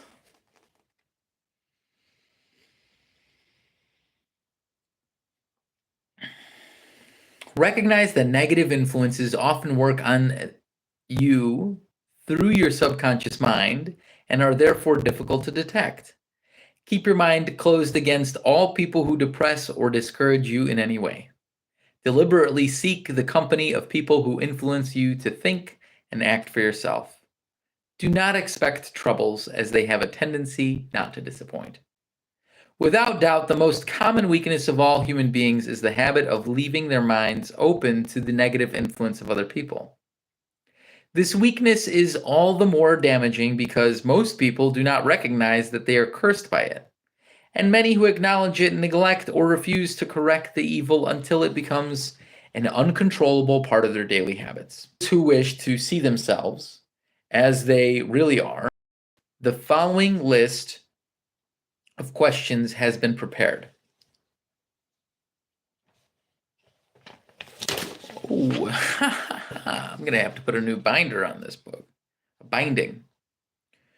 To aid those who wish to see themselves as they really are, the following list of questions has been prepared. I'm so excited. Read the questions and state your answers aloud so you can hear your own voice. It's good to speak out loud. This will make it easier for you to be truthful with yourself.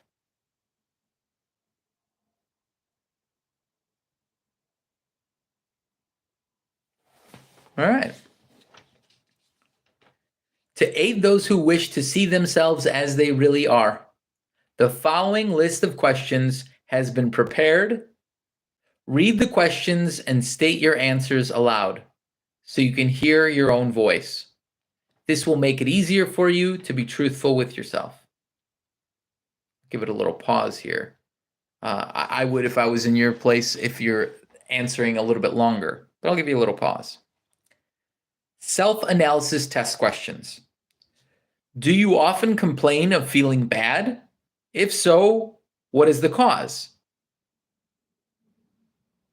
Do you find fault with other people at the slightest provocation? Do you frequently make mistakes in your work? If so, why? Are you sarcastic and offensive in your conversation? Do you deliberately avoid the association of anyone? If so, why? Do you suffer frequently with indigestion? If so, what is the cause? Does life seem futile and future hopeless to you? If so, why?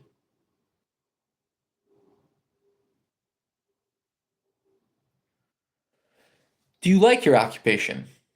If not, why? Do you often feel self-pity? If so, why? Are you envious of those who excel you? To which do you devote most time, thinking of success or of failure? Are you gaining or losing self-confidence as you grow older? Do you learn something of value from all mistakes? Are you permitting some relative or acquaintance to worry you? If so, why? Are you sometimes in the clouds and at other times in the depths of despondency? Who has the most inspiring influence upon you? What is the cause?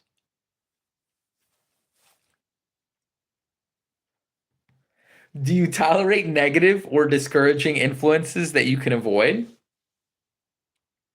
Are you careless of your personal appearance? If so, when and why? Once again, like I said, I was usually go for a run, but something called me to read today. So, just got this t-shirt on. Have you learned how to drown your troubles by being too busy to be annoyed by them? Would you call yourself a spineless weakling if you permitted others to do your thinking for you?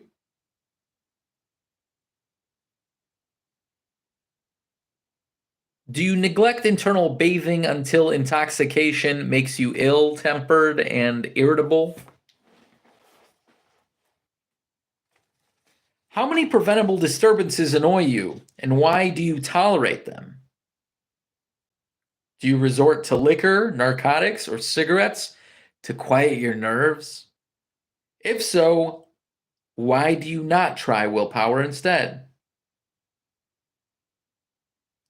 Does anyone nag you? And if so, for what reason? Do you have a definite major purpose? And if so, what is it? And what plan have you for achieving it? Do you suffer from any of the six basic fears? If so, which ones? Have you a method by which you can shield yourself against the negative influence of others?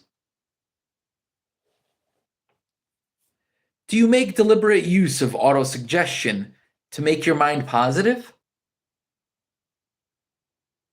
Which do you value most, your material possessions or your privilege of controlling your own thoughts?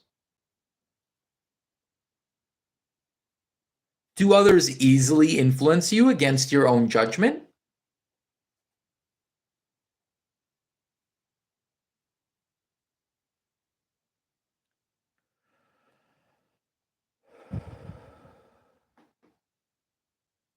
Has today added anything of value to your stock of knowledge or state of mind? Do you face squarely the circumstances that make you unhappy or sidestep the responsibility? Do you analyze all mistakes and failures and try to profit by them, or do you take the attitude that this is not your duty? Can you name three of your most damaging weaknesses? What are you doing to correct them? Do you encourage other people to bring their worries to you for sympathy? Do you choose from your daily experiences lessons or influences that aid in your personal advancement? Does your presence have a negative influence on other people as a rule?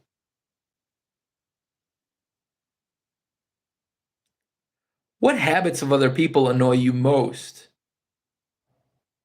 Do you form your own opinions or permit yourself to be influenced by other people? Have you learned how to create a mental state of mind with which you can shield yourself against all discouraging influences?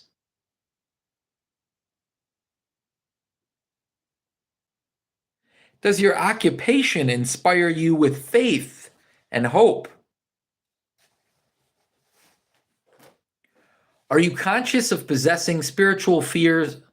Are you conscious of possessing Are you conscious of possessing spiritual forces of sufficient power to enable you to keep your mind free from all forms of fear? Does your religion help you to keep your own mind positive?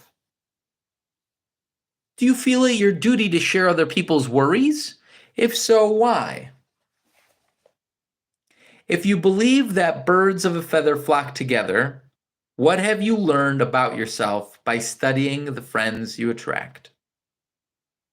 What connection, if any, do you see between the people with whom you associate most closely and any unhappiness you may experience? Could it be possible that some person you consider to be a friend is in reality your worst enemy because of their negative influence on your mind? By what rules do you judge who is helpful and who is damaging to you? Are you intimate associates mentally? Are your intimate associates mentally superior or inferior to you? Are your intimate associates mentally superior or inferior to you? How much time out of every 24 hours do you devote? A. How much time out of every 24 hours do you devote to your occupation, sleep, play and relaxation, acquiring useful knowledge, plain waste? Who among your acquaintances encourages you most, cautions you most, discourages you most, helps you most in other ways? What is your greatest worry? Why do you tolerate it? When others offer you free, unsolicited advice, do you accept it without question or analyze their motive? What above all else do you most desire? Do you intend to acquire it? Are you willing to subordinate all other desires for this one? How much time daily do you devote to acquiring it?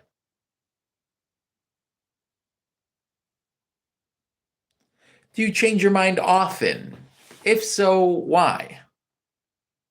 Do you usually finish everything you begin? Are you easily impressed by other people's business or professional titles, university degrees, or wealth? Are you easily influenced by what other people think or say of you? Do you cater to people because of their social or financial status? Whom do you believe to be the greatest person living? In what respect is their person superior to you?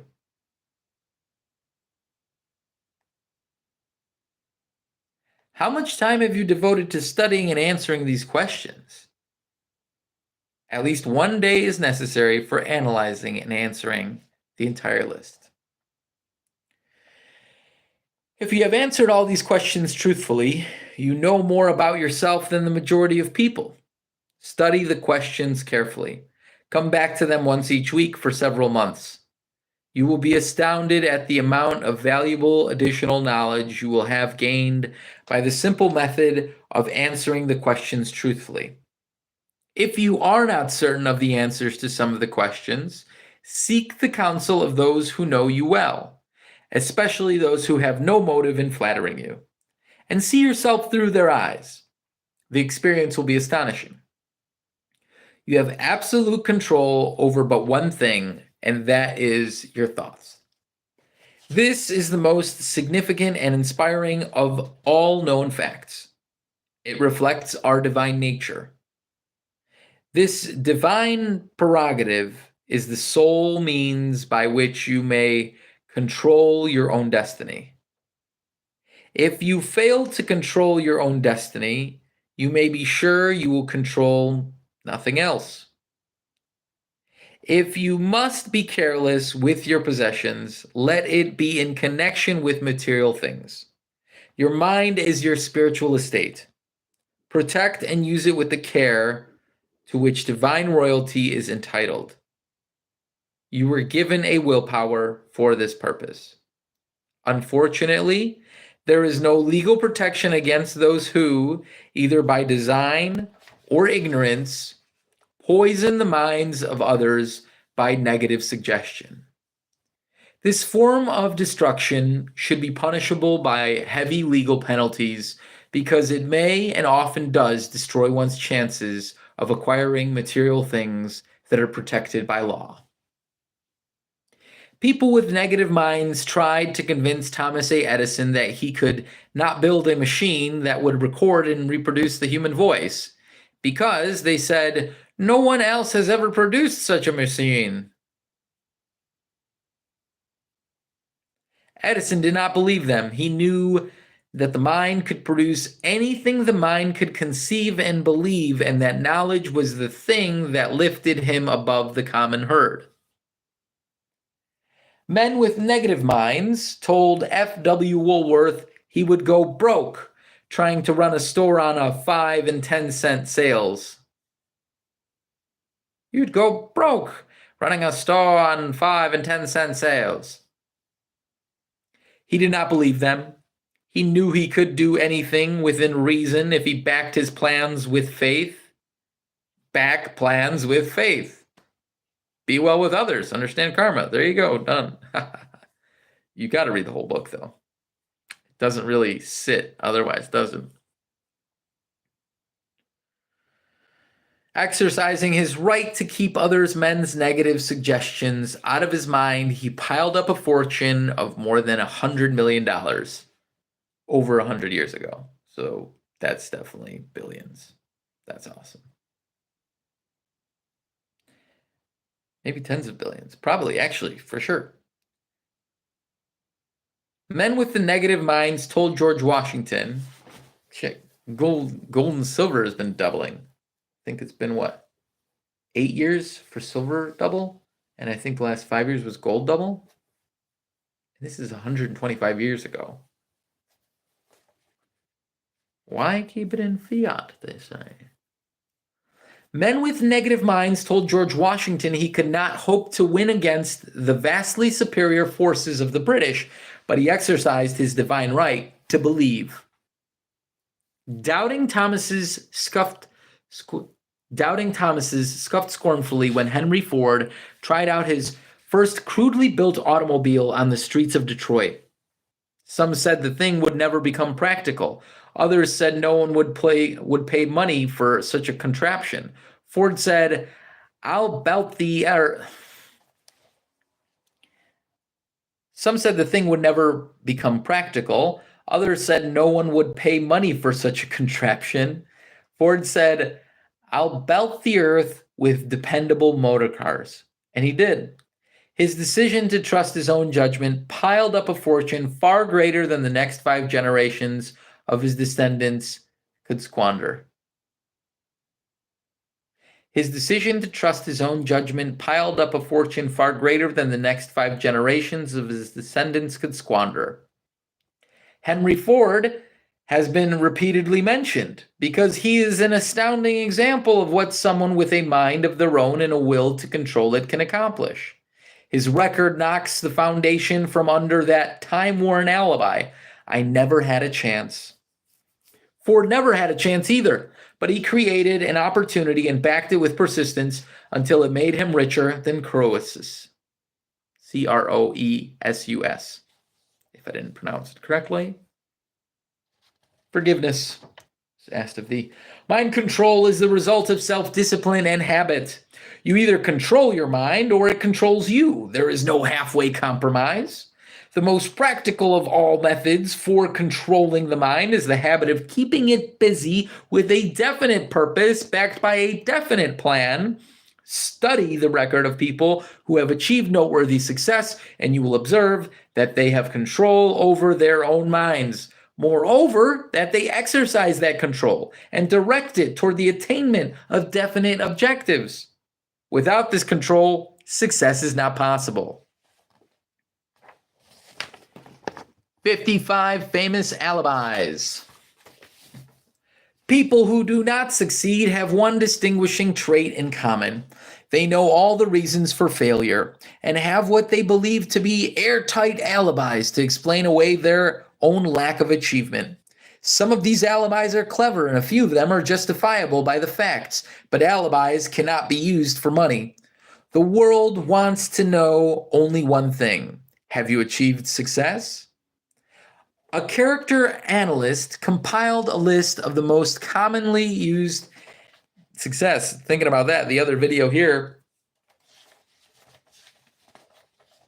Strange Secret, that tells you what success actually is. That's 30 minutes. You got to take a look at that one too. More golden freebies, gold bonuses. A character analyst compiled a list of the most commonly used alibis. As you read the list, examine yourself carefully and determine how many of these alibis, if any. I'm just so excited. I think I'm getting electricity. My goodness. A character analyst compiled a list of the most commonly used alibis. As you read the list, examine yourself carefully and determine how many of these alibis, if any, are your own property. Remember, too, the philosophy presented in this book makes every one of these alibis obsolete. That's why we're going to read it 3 times, aren't we? Just like he says. 1, if only I didn't have a wife and family. 2, if only I had enough pull. 3, if only I had money. 4, if only I had a good education. 5, if only I could get a job. 6, if only I had good health.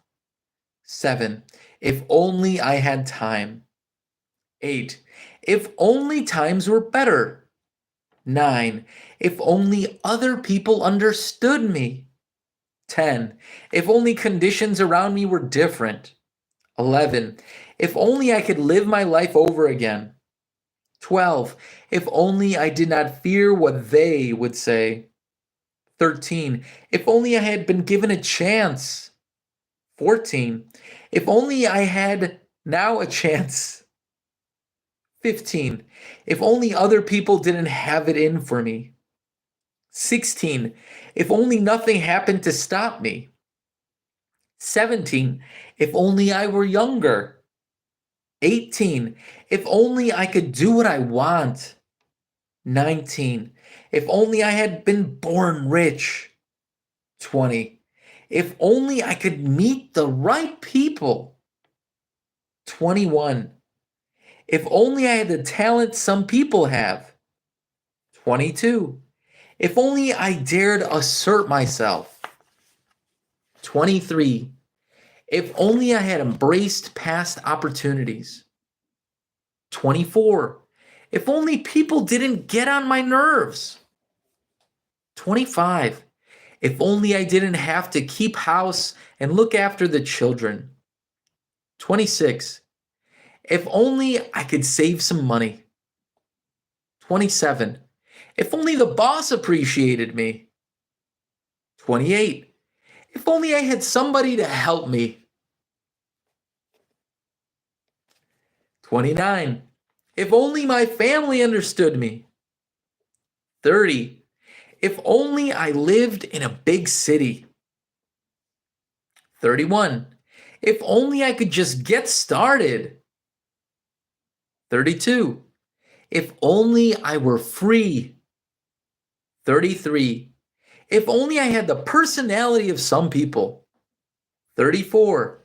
If only I were not so fat. 35. If only my talents were known. 36. If only I could just get a break. 37. If only I could get out of debt. 38. If only I hadn't failed. 39. If only I knew how. 40. If only everybody didn't oppose me. 41. If only I didn't have so many worries. 42. If only I could marry the right person. 43. If only people weren't so dumb. 44. If only my family were not so extravagant. 45. If only I were sure of myself. 46. If only luck were not against me. 47. If only I had not been born under the wrong star. 48. If only it were not true that what is to be will be. 49. If only I did not have to work so hard. 50. If only I hadn't lost my money. 51. If only I lived in a different neighborhood. 52. If only I didn't have a past. 53. A past. If only I had a business of my own. 54. If only other people would listen to me. 55. If only, and this is the greatest of them all, I had the courage to see myself as I really am. I would find out what is wrong with me and correct it. Then I might have a chance to profit by my mistakes and learn something from the experience of others. I know there's something wrong with me, or I would now be where I would have been if I had spent more time analyzing my weaknesses and less time building alibis to cover them. And since there was 55, another freebie, I'm going to give you the chance for 55, something worth $55 on the next page. But I'm not even talking about that now. I was reading the if onlys and I'm like, this is possible. Literally, like almost all of them are possible. You can just set your mind on it. I think there was like one. Man, this is a raggedy book too. This is my last page.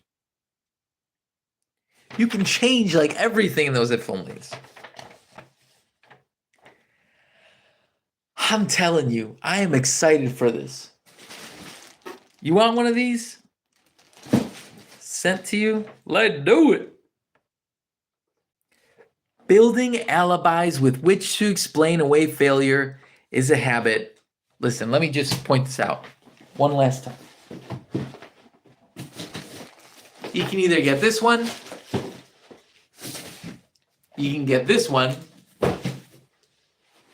or you can get the big one, right? So, which package do you want? Go for at least this one. I'm telling you. It's not much. It might be packaged a little bit different, but it's about this size. Oh boy. Depends which country you're in, I guess. Depends, Oh man, that was heavy. That was the biggest one.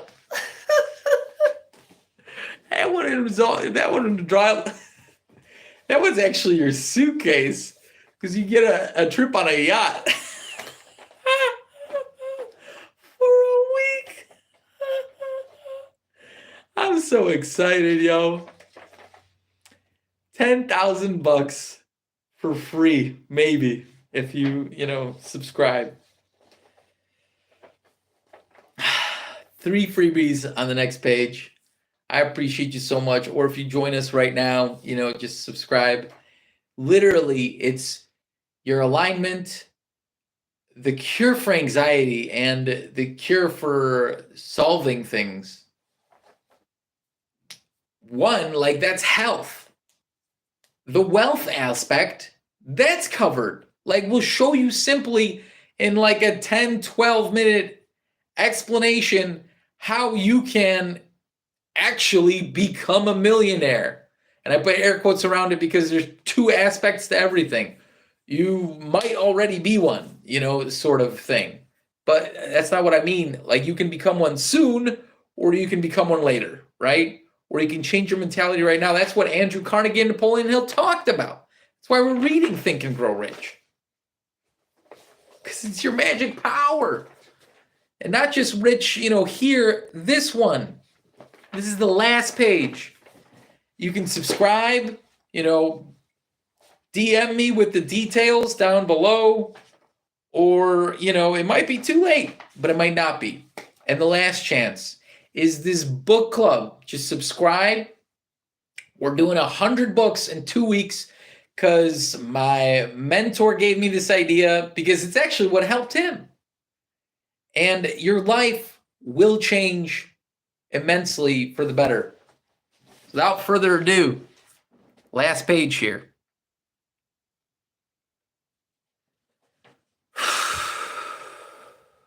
Building alibis with which to explain away failure is a habit as old as the human race, and is fatal to success. Why do people cling to their pet alibis? The answer is obvious. They defend their alibis because they create them.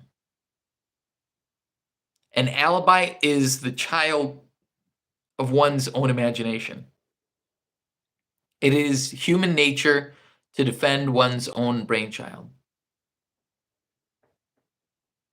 Building alibis is a deeply rooted habit. Habits are difficult to break, especially when they provide justification for something we do. Plato had this truth in mind when he said, "The first and best victory is to conquer self." To be conquered by self is, of all things, the most shameful and vile.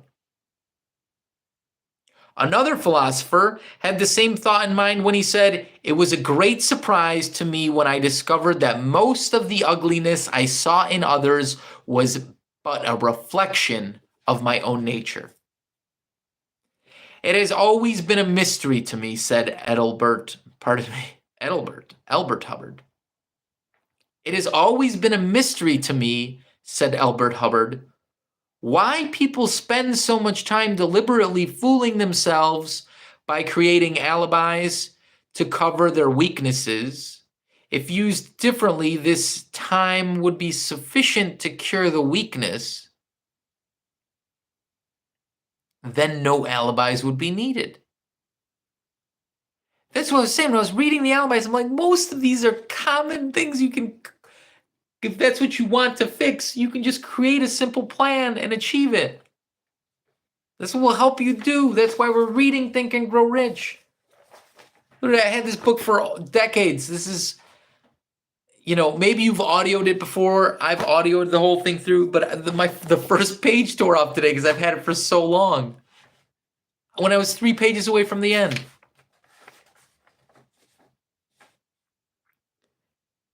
It has always been a mystery to me, said Albert Hubbard, why people spend so much time deliberately fooling themselves by creating alibis to cover their weaknesses. If used differently,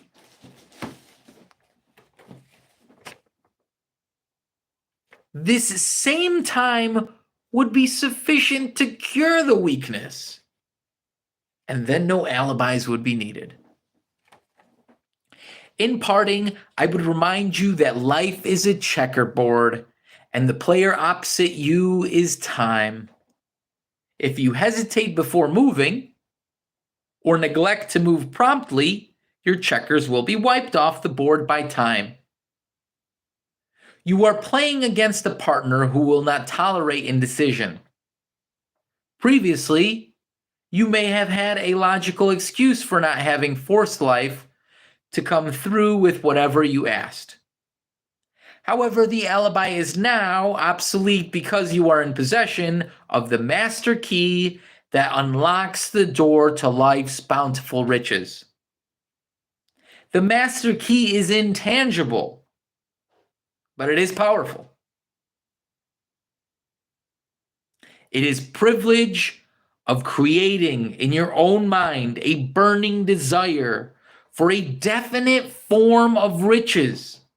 There is no penalty for the use of the key, but there is a price you must pay if you do not use it. The price is failure. There is a reward of stupendous proportions if you put the key to use. It is the satisfaction that comes to all who conquer self and force life to pay whatever is asked. The reward is worthy of your effort. Will you make the start and be convinced? If you, pardon me, if I, if you, if us, you right there. If we are related, said the immortal Emerson, we shall meet. In closing, may I borrow his thought and say, if we are related, we have, through these pages, met.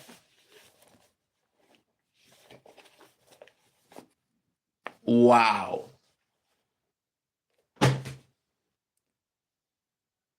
I am so excited to send you your first journal, books. If you're just subscribing to be a part of the free club, you want the $55 on the next page. You want to listen to Strangest Secret in the World and change your mind because you're in the flow. Listen to that daily for the next 30 days. You have to reread Think and Grow Rich 3 times. This was, I think, the first time I read it cover to cover. However many chapters, that's however many days it took us, minus 4 days, I think. And if you want to start earning the income you want because you're sick of on your own doing the thing you want to do because you're sick of your work. If you're feeling unhealthy, the breath work practice we do helps you align so that you can figure out, like, if it is an actual illness you need to go to doctors for, it will help you align so you don't have a fear of which doctor to go to. I had to have a surgery years ago, and it was very intense. And I didn't know which doctor to trust, and I wasn't certain because it was a weird thing, you know? Yeah, I remember. I appreciate you so much. I genuinely hope you subscribe and you connect with us here because, like I'm saying,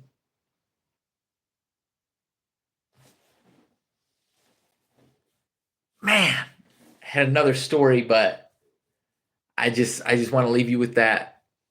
I hope you have the best day ever, and I'm sure you will if you at least subscribe for the newsletter to get on the next page and get those freebies I promised you. Down below, DM me your information and things like that, and let's stay connected because I'm here for you. If we don't agree upon something, then it's probably because we're just not on the same page. So you need to ask me because you're there and I'm here. It's not like we're both here.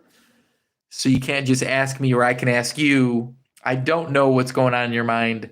That's yours. Ask me any questions. Peace. I hope you have the best ever. It's going to be incredible.